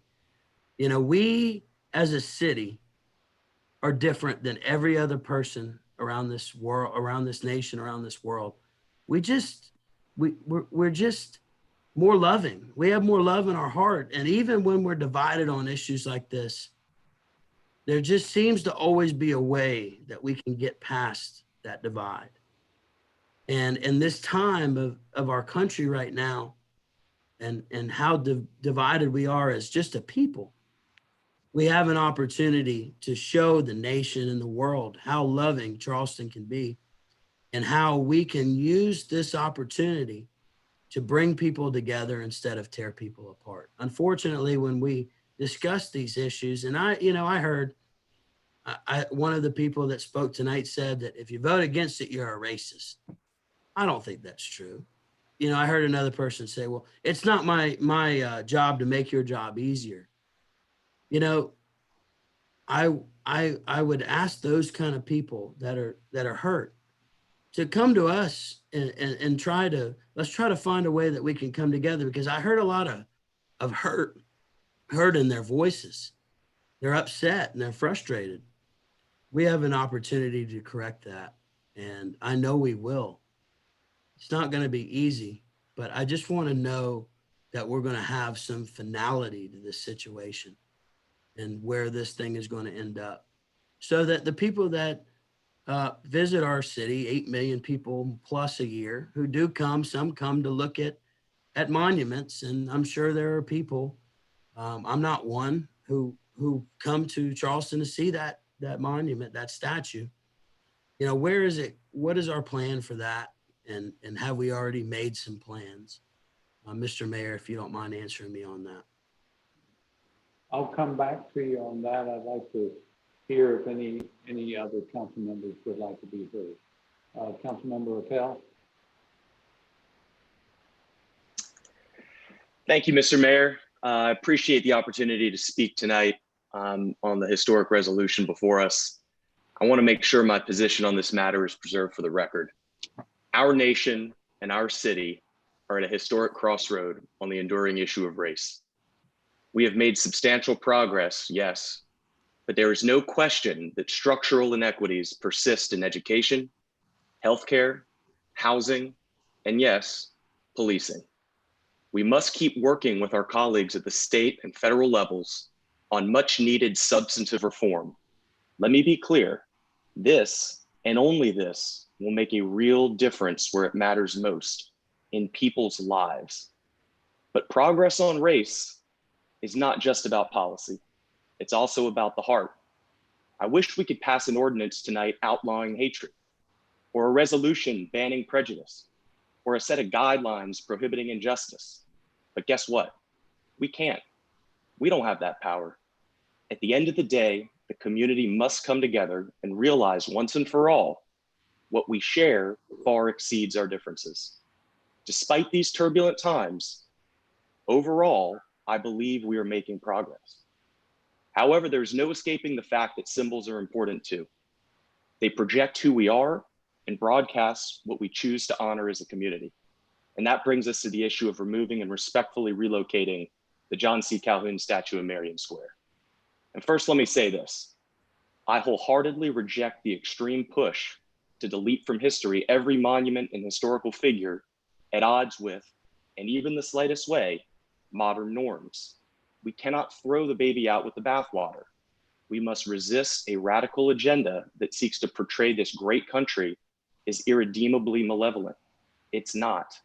We must learn from history, not ignore it, by continuing to find inspiration from this nation's aspirational founding principles. We must resist the radical left as aggressively as we confront the radical right. We need to find balance. The Calhoun Monument is a unique case, towering over 100 feet in the air above the farmer's market, where people from all backgrounds come together on Saturday mornings to share in food, arts, and music, mere footsteps from Mother Emanuel, where 9 beautiful souls were crushed in an explosion of white supremacy and gun violence. Here stands John Caldwell Calhoun, looking down at each and every one of us. There is no doubt Vice President Calhoun is one of South Carolina's most accomplished statesmen. His place in history is secure. However, there is also no doubt, as Robert Rosen recently put it, quote, Calhoun was the greatest apologist for slavery in American history, end quote. Think about that for a moment. The greatest apologist for slavery in American history. Such a figure no longer belongs on a literal pedestal towering above our city. At a time when other political leaders in the South agonized in a futile attempt to reconcile our nation's founding principles with slavery, Calhoun doubled down. He tripled down in its defense. His contributions to the anti-democratic, anti-American doctrines of nullification and the concurrent majority not only sent his nation careening on a one-way track to civil war, it brought to literal ruin this state and this fine city. Only in recent decades have we finally managed to dig out of the ashes and once again become one of the finest cities in the world. The time has come to bring the Calhoun statue down and move it to a respectful location. He will forever have a place in history, but he no longer deserves a platform of exaltation soaring above us all. He no longer deserves such distinction. I have heard from some that our action tonight will, quote, erase history, end quote. It won't. Calhoun's place in history is secure. Respect for history does not mandate infinite servitude to the decisions made by those long dead. One final thought. There are some who will not be satisfied with our action tonight. They will insist we move on to more statues and more memorials elsewhere in our city. To these folks, my message is simple. Let's take a deep breath. Let's take our time and devote our limited resources and attention where it matters most, on education reform, on housing reform, on policing reform, and yes, I can't go a whole speech without saying it, zoning reform. We have too much important work to do. Let's use this historic moment to pivot towards real reform and real progress. Thanks for giving me the time to speak this evening. I'm going to say amen to that too. Would anyone else like to be heard? So hearing none, I will just respond briefly to Councilmember Griffin's question. And really it's in the resolution itself, Councilmember Griffin, is that the statue will be relocated to an appropriate site to be determined by the mayor in consultation with City Council. And as I announced tonight, we'll also consult with local historians led by Robert Rosen and Dr. Powers, and where it will be protected, preserved, and where the history of John C. Calhoun will be told. Do I have a MOU or an agreement in place ready to sign with that location? No, I do not. So the first step will be to go ahead and remove the statue. I can assure you it will be taken down with the most care and will be protected as we take a pause, listen to those historians, consult with the Commission on Equity and Racial Conciliation that you serve on. We'll come to an agreement with a appropriate site, and that is our path forward. So I'd like to call the question. Beautiful remarks have been made. I concur with many of them, but I got a shout out to Councilmember Shealy as well, Councilmember Waring, and my other council members. You really were so eloquent and heartfelt in your remarks. I will just repeat that I believe that we are setting a new chapter, a more equitable chapter in our city's history. And you're right, Councilmember Shealy, it's not about what happened around the country or around even our city over the last few weeks. I think as often has been done by this council, to think what will it look like 50 years from now and 100 years if we were not to make this decision, and that towering figure representing all those things that you spoke of this evening by Mr. Calhoun, we're still hovering, commanding that view over our city. We are making the right step. It's just simply the right thing for us to do for the future of our citizens, for bringing folks together long term, and for the future of this city. So God bless you all for your support. I now ask for the question on the resolution. All in favor, please say Mr. Mayor, can we request a roll call vote, Mr. Mayor? Absolutely. It's going to be unanimous. I know, but I still like it for the record, please. We'd like to have a roll call vote. Yes, Madam sir. Clerk, please call the roll. Councilwoman Del Chapo, Yes. Councilmember Shealy, Aye. Councilmember Saccharin, Yes. Councilmember Mitchell, Councilmember Mitchell, You're on mute, Councilmember Mitchell. Yes, yes. Councilmember Brady, Aye. Councilmember Gregory, Yes. Councilmember Waring, Aye. Councilmember Seeking, Aye. Councilmember Shade, Aye. Councilmember Griffin, Aye. Councilmember Appel, Aye. Councilwoman Jackson, Aye. Mayor Tecklenburg. Aye. Thank Thank you you. all. Let the record show that the vote on this matter tonight was unanimous, and we have a sense of unity on this council moving forward for racial conciliation and for unity in this city. God bless you all. Next on our agenda, Councilmember Shade. Mr. Mayor, I think that you and I both received a letter from Darren Lee Calhoun II. I don't know if that made it to the clerk's office, but it was a letter. He is the co-chair of the Charleston 350th Anniversary Historical Integrity and Education Committee. And I just want to make sure that that letter makes its way to the clerk's office, become a permanent record. He is a descendant of John C. Calhoun, and his comments and remarks were well stated and well made. And also the women who raised those monies, there was a list of those women who made those donations for racial equity. I'd like to make sure those ladies' names are made part of the official record as well. Yes, sir. We can do that. All right, next on the agenda, y'all, is a report from the Resiliency and Sustainability Advisory Committee. I'm going to turn it over right away to Katie McCain, our Director of Sustainability, who will give you a recap of our committee meeting and a couple of calls for action. Katie. Great. Thank you, Mayor Tecklenburg and members of City Council. The Resiliency and Sustainability Advisory Committee met on June 11th, and we had 11 of 13 members present. One of the first items I spoke about was sustainability next steps, and we talked about our current greenhouse gas inventory and how we're almost complete with that. And the data is looking really good. We're showing drops in emissions, which is very good. This is a good thing, but it also means we still have a lot more to do. So after we complete our greenhouse gas inventory, we'll start our climate action planning process. So that will start this summer, and that's really exciting. And we will be drawing inspiration from the Green Plan. So we're really updating that climate action plan and making it more modern for today and for members of council to consider today.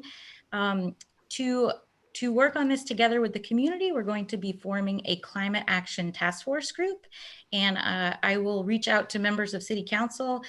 We would love your participation on the group too, in addition to council members who are also on the Resiliency and Sustainability Advisory Committee. They'll be part of the process too. So I'll be in touch to see if anyone would like to participate on that committee. And if you have any recommendations for folks to consider to be on that committee, I would love to hear them. And also anyone from the community, please get in touch with me if you'd like to get involved. Next on the agenda was considering an Earth Day resolution, and this resolution is really about internal action. It had 18 items on it about all things the city could do to help reduce our carbon footprint for our internal operations. And then there was one item on there called a pledge, which was for community action. And the committee voted unanimously to move that resolution forward to you tonight for your consideration. So we'll get to that immediately after this recap. And then next we talked about the single-use plastic regulations, and I gave a quick recap of the last 6 months since enforcement started January 1st. A lot of behavioral change has been really exciting to see and is very evident. And the committee also discussed the potential to amend a couple minor portions of the ordinance potentially in the future, particularly addressing the concerns about those extra thick single-use plastic bags that some retailers are using. Next on the agenda, Mark Wilbert gave an update about the vulnerability assessment, and he said that it's nearing completion and expected to be posted soon. Then Mark also presented on the Army Corps of Engineers Peninsula Flood Risk Management Study, letting everyone know the final comment period for this first round of comments was June 19th, and he gave an overview of the website and showed everyone all the resources that were available on that website. And he also announced 2 additional webinars that we held last week for anyone needing any final information about it before providing comments. And then finally, we had a guest speaker, Danny Cassis, who is the VP of Customer Relations and Renewables at Dominion Energy, South Carolina, gave a presentation called Actions Today for Tomorrow, where he talked about Dominion Energy's goals and their progress so far and their initiatives. All of this, the meeting was recorded on YouTube, and you can view it there. And we had a public comment period in addition. So that's a recap from the meeting. And then the next item on council's agenda is to consider this resolution, an Earth Day resolution. As you know, we celebrated the 50th anniversary of Earth Day on April 22nd. Unfortunately, due to the pandemic, our events were canceled, but our online engagement stayed strong. And I'm really thankful to all the members of this Resiliency and Sustainability Advisory Committee who contributed ideas for this resolution. And like I said, they voted unanimously to send that to City Council tonight for your consideration. A lot of the resolutions, like I said, are about city internal operations and just doing everything we can to support a more sustainable Charleston. So with that, I'll turn it back over to Mayor Tecklenburg to talk about the resolution if there's any discussion. Great. Thank you, Katie. And y'all, Katie does an amazing job leading this effort. The meeting was really a sign of great progress that we're making. The fact that we're getting our greenhouse gas inventory up to date for the first time in some time, and then we'll follow up with this climate action plan. It's really going back to the green plan that council considered, Councilmember Gregory and others who were there 10 years ago. Many good recommendations coming out of that. And then I did want to share regarding Dominion that Mr. Cass has proposed a number of cost-saving and energy-saving initiatives that we will partner with them on, including, I know we've added a lot of LED lights, for example, in our city facilities and buildings. Our next step will be to work with Dominion to replace our street lights with LED lights, and the savings of our carbon footprint will be pretty remarkable. So my hat's off to them working with us on those things.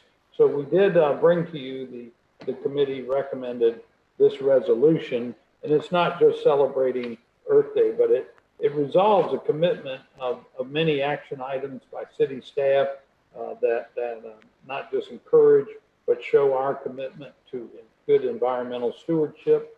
And we ask our citizens to do the same by taking the city's new pledge to be a part of eliminating pollution that causes global climate change and ensuring that Charleston become a healthy, continue to be a healthy and vibrant city.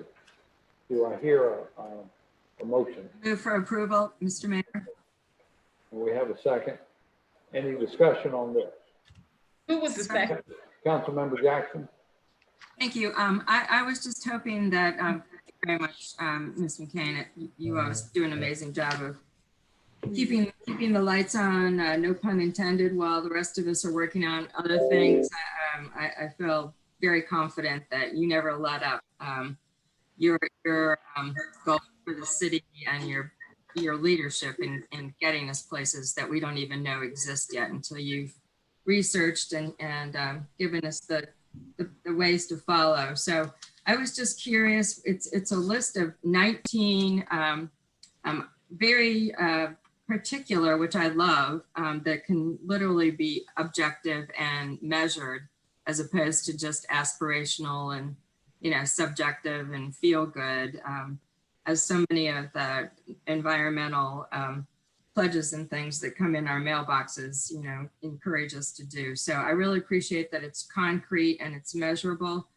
And on that basis, I was just wondering pragmatically, how is it that you and the mayor and Mr. Wilbert are going to work with our staff internally to make sure that everybody's, keeping up, and are you going to have contests, or how are you going to keep all of us, with our feet to the fire about doing the right thing in achieving these goals? That's a great question. And I think we have a city staff green team that will be helping to disseminate all the resolutions, and a game could be really fun. It's a great idea, but we certainly want to make sure that everyone knows about it and share that with all of staff. So that will be a task for our green team. Okay, well, let us know if we need to be sending out lollipops or anything, because or whatever is, gluten-free. I really think that something like this, it's always great to have on the list of things that we all agree to, but it can get lost, in the hustle and bustle of everyday work. So anything that we can do to encourage you to encourage our staff members, just please let us know. Great, thank you. Were there any other comments or questions? Who is the second on the motion? Councilmember Gregory. Oh, was it Gregory? I had Shay. I saw it. I asked that question and his hand went up. So I'll change it to Gregory. I'm sure they don't mind, either one. Okay. Shay or Gregory. Any further questions? All in favor, please say aye. Aye. Aye. Aye. Aye. Any opposed? The ayes have it. Next is our Citizens Police Advisory Council appointments. Move for approval. Second. Second. We have a motion for approval. Any comments or questions? Councilmember Griffin? Yes, sir. I noticed that I didn't have a appointment on there, as well as a couple of other council members. Are we going to have that opportunity as well? I think the reason for that, Councilmember Griffin, was not, the whole advisory council was not up at the same time. They had staggered 1 year or 2 year appointments. So I think your prior appointment is still My on. appointment resigned. I know that for a fact. Oh, did? And told me that. So okay. I'll reach out to Mike Tito. Yeah, reach out to Tito and we'll get that straight. Mayor, can I just comment on that for a second? Yes, sir. Steve. Yes, Councilmember Griffin, your appointment was Mr. Cameron Shields. I just recently spoke with him. He had intended to resign because he was going to relocate to another part of the state, but that changed and he's going to remain in the Charleston area. So I talked to him and he's willing to continue serving on the council. So he's still going to serve? Yeah, he's still on the council right now. Okay. All right. Okay, good. Terrific. All right. Did I call the question? All in favor, please say aye. Aye. Aye. Aye. Any opposed? The ayes have it. Next, we have appointment of a code enforcement officer, Riddick Rowe. Move for approval. Have a Second. motion. Who's the second? Shealy. Mitchell, second. Thank you. All right. All in favor, say aye. Aye. Aye. Any opposed? The ayes have it. Next is a brief update on the city's response to COVID-19. I'm going to call on Tracy McKee. There she is. Please give us an update. Sure. Thank you, Mayor. And good evening, council members. I'm going to keep this very brief, but happy to entertain any questions you all might have. I think everybody knows our numbers are up. If you haven't seen today's report, the Tri-County area here was actually responsible for 1/3 of the cases in the state of South Carolina today. We have got, it is our time to do a better job. So if anybody has any questions about the specific numbers and what that looks like, I'm happy to address that. But I thought it was really important to talk about just for a second to let everybody know that we are really doing everything. Our number one priority is to make sure that our employees are safe. Without them, we can't do much of anything, right? So we have to make sure that we're doing everything safe for them. And everyone's doing a really great job of working in a very safe way and keeping our services going. So we will continue and are continuing to do everything that we can digitally and working to expand those things and make sure that we are offering, continuing to increase the offerings of services digital wherever we can. And as well as those that can work remotely, we are definitely encouraging that and trying to make sure that those folks that can, that they are doing so. So with that, I'm happy to take any questions. Any questions for Ms. McKee? Councilmember Gregory, put your hand. It's my old question in terms of the mobile testing facility. I did see that you guys were looking for one. Did you ever decide on a place on the peninsula? Yes, so, and forgive me, Paul had sent out an email after the last meeting with some details on that. So I'll get that to you. And I know that they're still working on that. And we have been asking, I know the question came up about demographics. And so we're getting that in bits and pieces from DHIC, not on a regular basis, but from the data that we have received from them at the zip code level, comparing that to kind of the general population of those areas, there's nothing kind of out of sync with the general makeup. So they very much represent the population and the demographics of those particular zip codes. So from what we're not getting consistent, but the little bits and pieces we are getting from them, we're checking that as well. So council members, we're very concerned about the numbers rising in Charleston. I keep a weekly call going with Dr. Cole on early Monday morning. He's very concerned. We've called a meeting tomorrow with our one region partners that came up with one region ready to discuss possible further actions that local government may take regionally. You may have read that just in the last day or 24 hours that the city of Columbia and Greenville have both taken additional actions. Governor McMaster announced a program for restaurants, a new program for restaurants this afternoon. So I knew we were going to have a long meeting this evening, and so I would respectfully ask us to get together Thursday at 5:30. We'll see what the regional folks say tomorrow, and look at what's going on around the state, continue to monitor the numbers, and see if any further action needs to be taken. We did already put on the agenda, because our emergency ordinance and other ordinance related to all this were set to expire at the end of June. Frankly, we could defer these until Thursday if you like, and pick it all up on Thursday, since we'll still be prior to June 30th, or I can just take a motion now to approve 7, 8, and 9. They're just continuing everything that we extended out last time we did this through the end of July. The only exception being, or two things, on the suspension of enforcement on the plastic bag ban. That would end on June 30th. The retail industry has asked us, by the way, to allow them a little time to let supplies turn back over, and we're fine with that. We're not going to run out on July 1 and give somebody a ticket. We'll give them a few weeks to let them do their supplies. So other than that change, it's just an extension until July 15th, and certainly with all the numbers rising, it's appropriate to keep these measures in place. Mayor, I do make a motion to approve I'm second. 7, 8, and 9. 7, 8, 9. Okay. Councilmember Seekings. Thank you, Mr. Mayor. Just very briefly, I know we're going to meet on Thursday.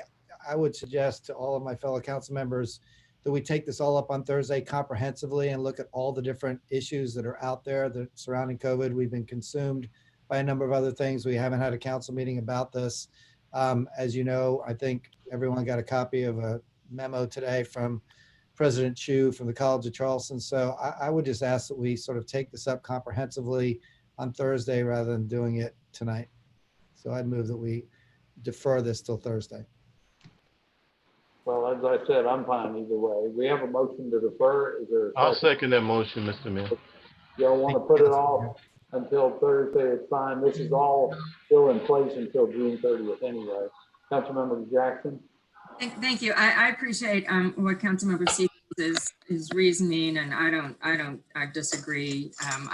I would like to say my only reason for suggesting that we adopt the extension tonight is because we know we have a significant audience of citizens, and I'm not sure if that'll be true on Thursday. And I do think that it's important for them to understand that we're, as concerned as we can possibly be, and we might be taking more measures, but for certain, we're continuing this until the middle of July, till after the holiday for sure. So that was my only thought about, but as long as we're saying that and we know we're going to do it Thursday, at least heard us be serious about this.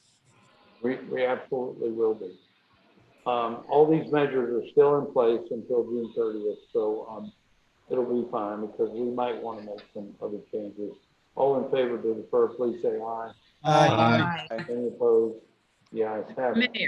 Mayor, Yes. maybe it was me, but did we do number 5?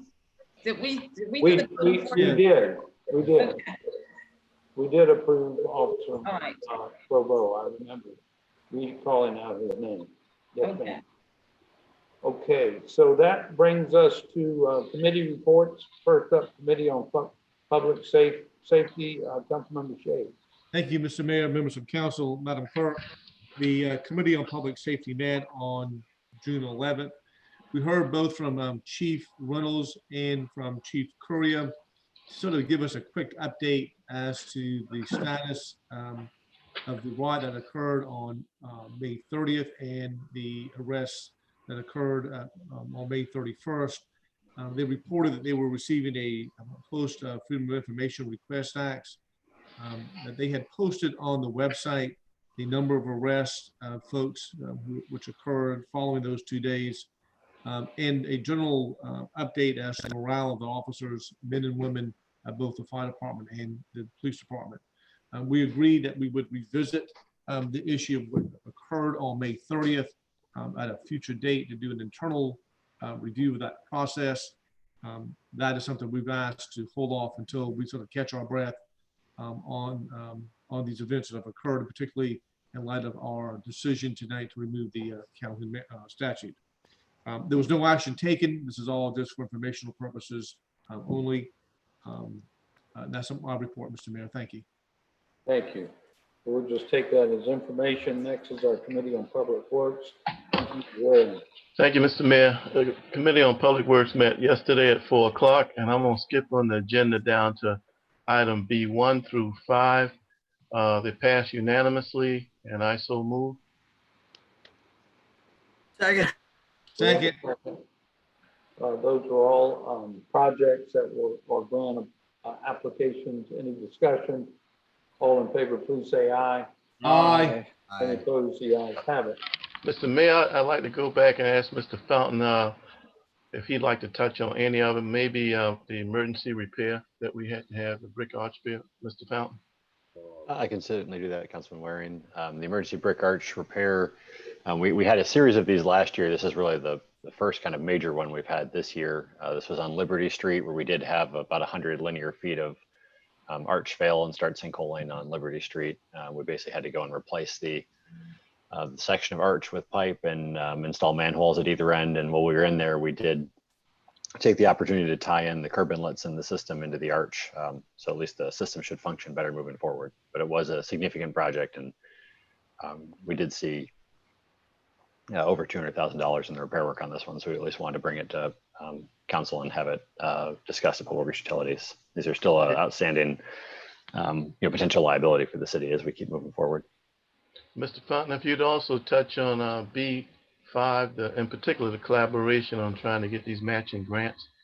Yeah, absolutely, Councilman Waring. So the B5 is the Church Creek Drainage Improvement Grant. This is looking at trying to put together an improvement package tying from Lake Dodder, McConnell Parkway into Long Branch Creek. This is in collaboration with NOAA, a federal agency that also has a lot of interest in improvements in the Long Branch Creek area, looking at, again, natural systems with the National Fish and Wildlife Foundation.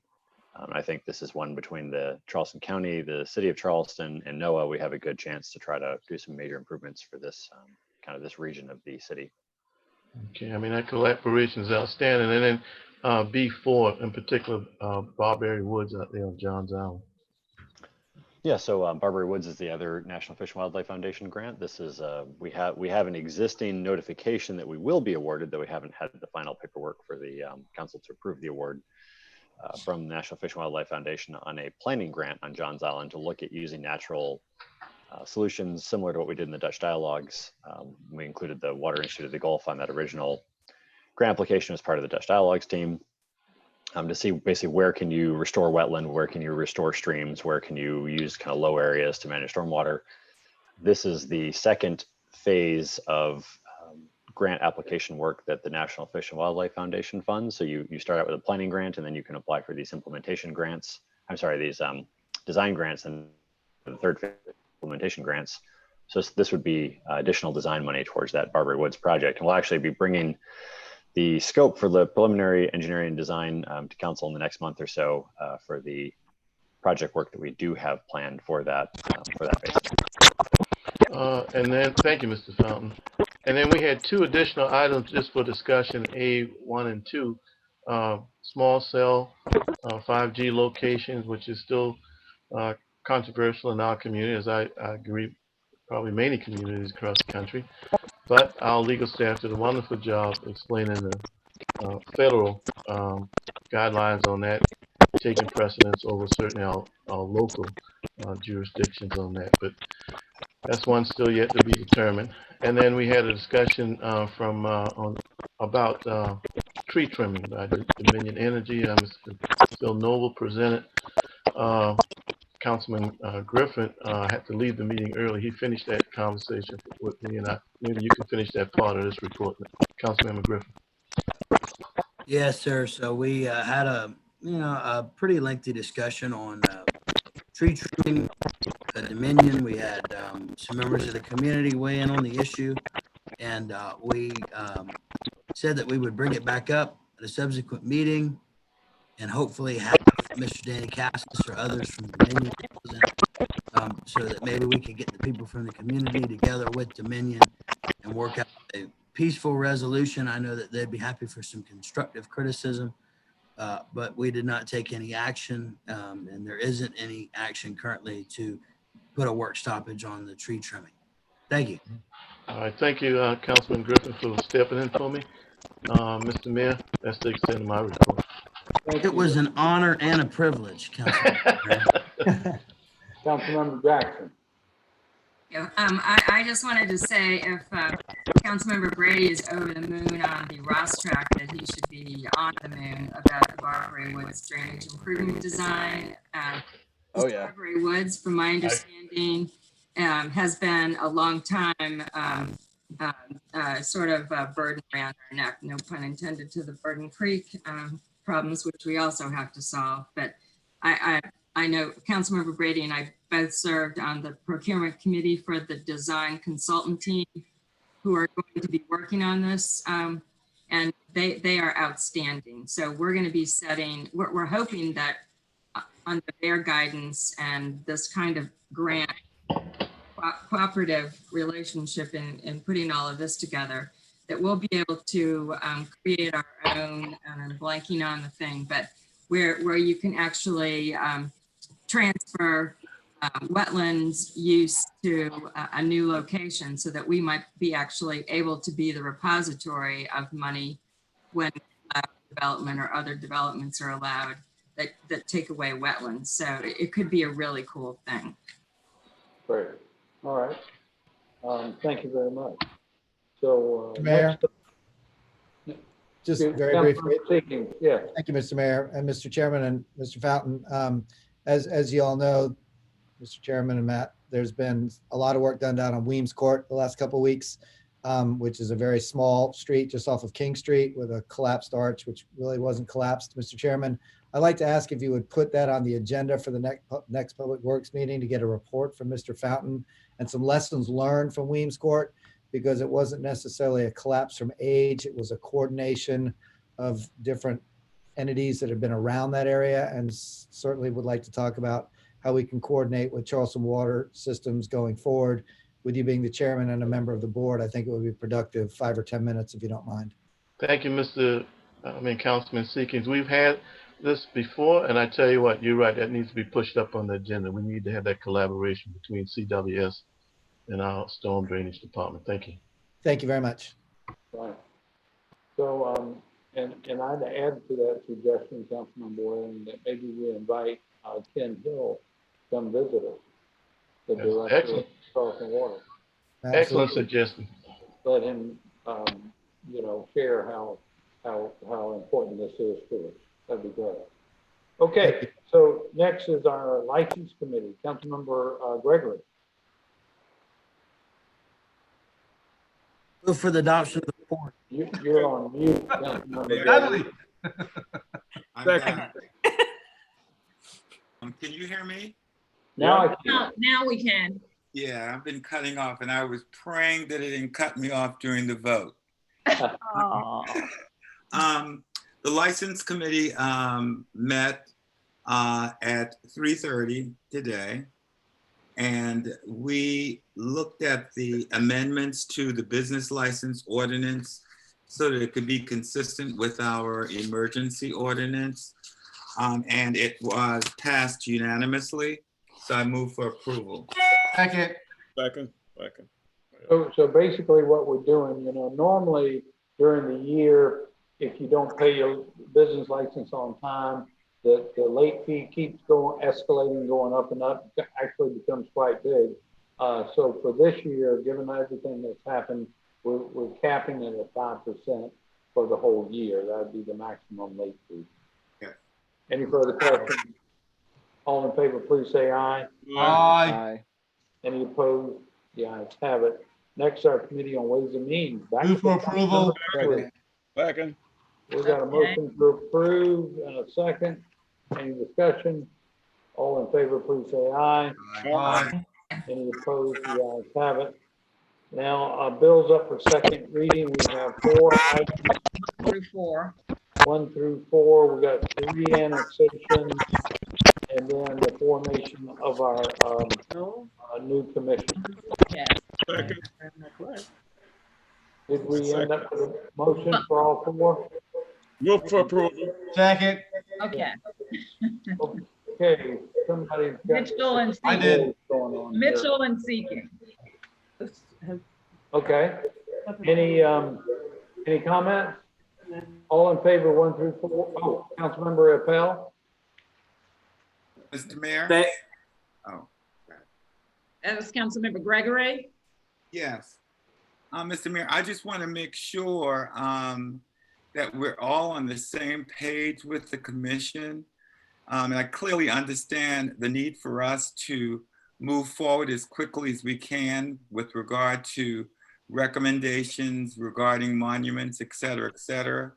But just for consistency, I hope that whatever we do in that regard is coordinated appropriately through the appropriate subcommittee of the commission. Right. I hear you. Yes, sir. All right. All in favor, please say aye. Aye. Any opposed? I'm sorry, did we cut you off, Councilmember Appel? Did you have something? Yes, Mr. Mayor. I was just going to welcome the Larimores, the Pasquinis, and the Clares into the city of Charleston, and specifically District 11. The mad rush to District 11 continues, and we're happy to have you. Awesome. Now for third reading and ratification. Second. Yeah. Okay. Any discussion? All in favor, please say aye. Aye. Any opposed? The ayes have it. Then under bills for first reading, we've got one rezoning for property out by Carolina Bay. Councilmember Brady. Move for approval. We got a motion to approve. and a Okay, we second. need a second. Second. Brady seconded it. Any discussion? All in favor, please say aye. Aye. Aye. Any opposed? The ayes have it. So the next regular meeting will be all the way out to July 14th. But as I mentioned, I would like to call us together Thursday, just less than 48 hours at 5:30. We'll have an emergency meeting solely on the issue of COVID-19 and additional actions that we may consider taking up. Anything further to come before this body tonight? Hearing none, we stand adjourned. God bless. Thank you. Thanks, everybody. Thanks, everybody. Thank you.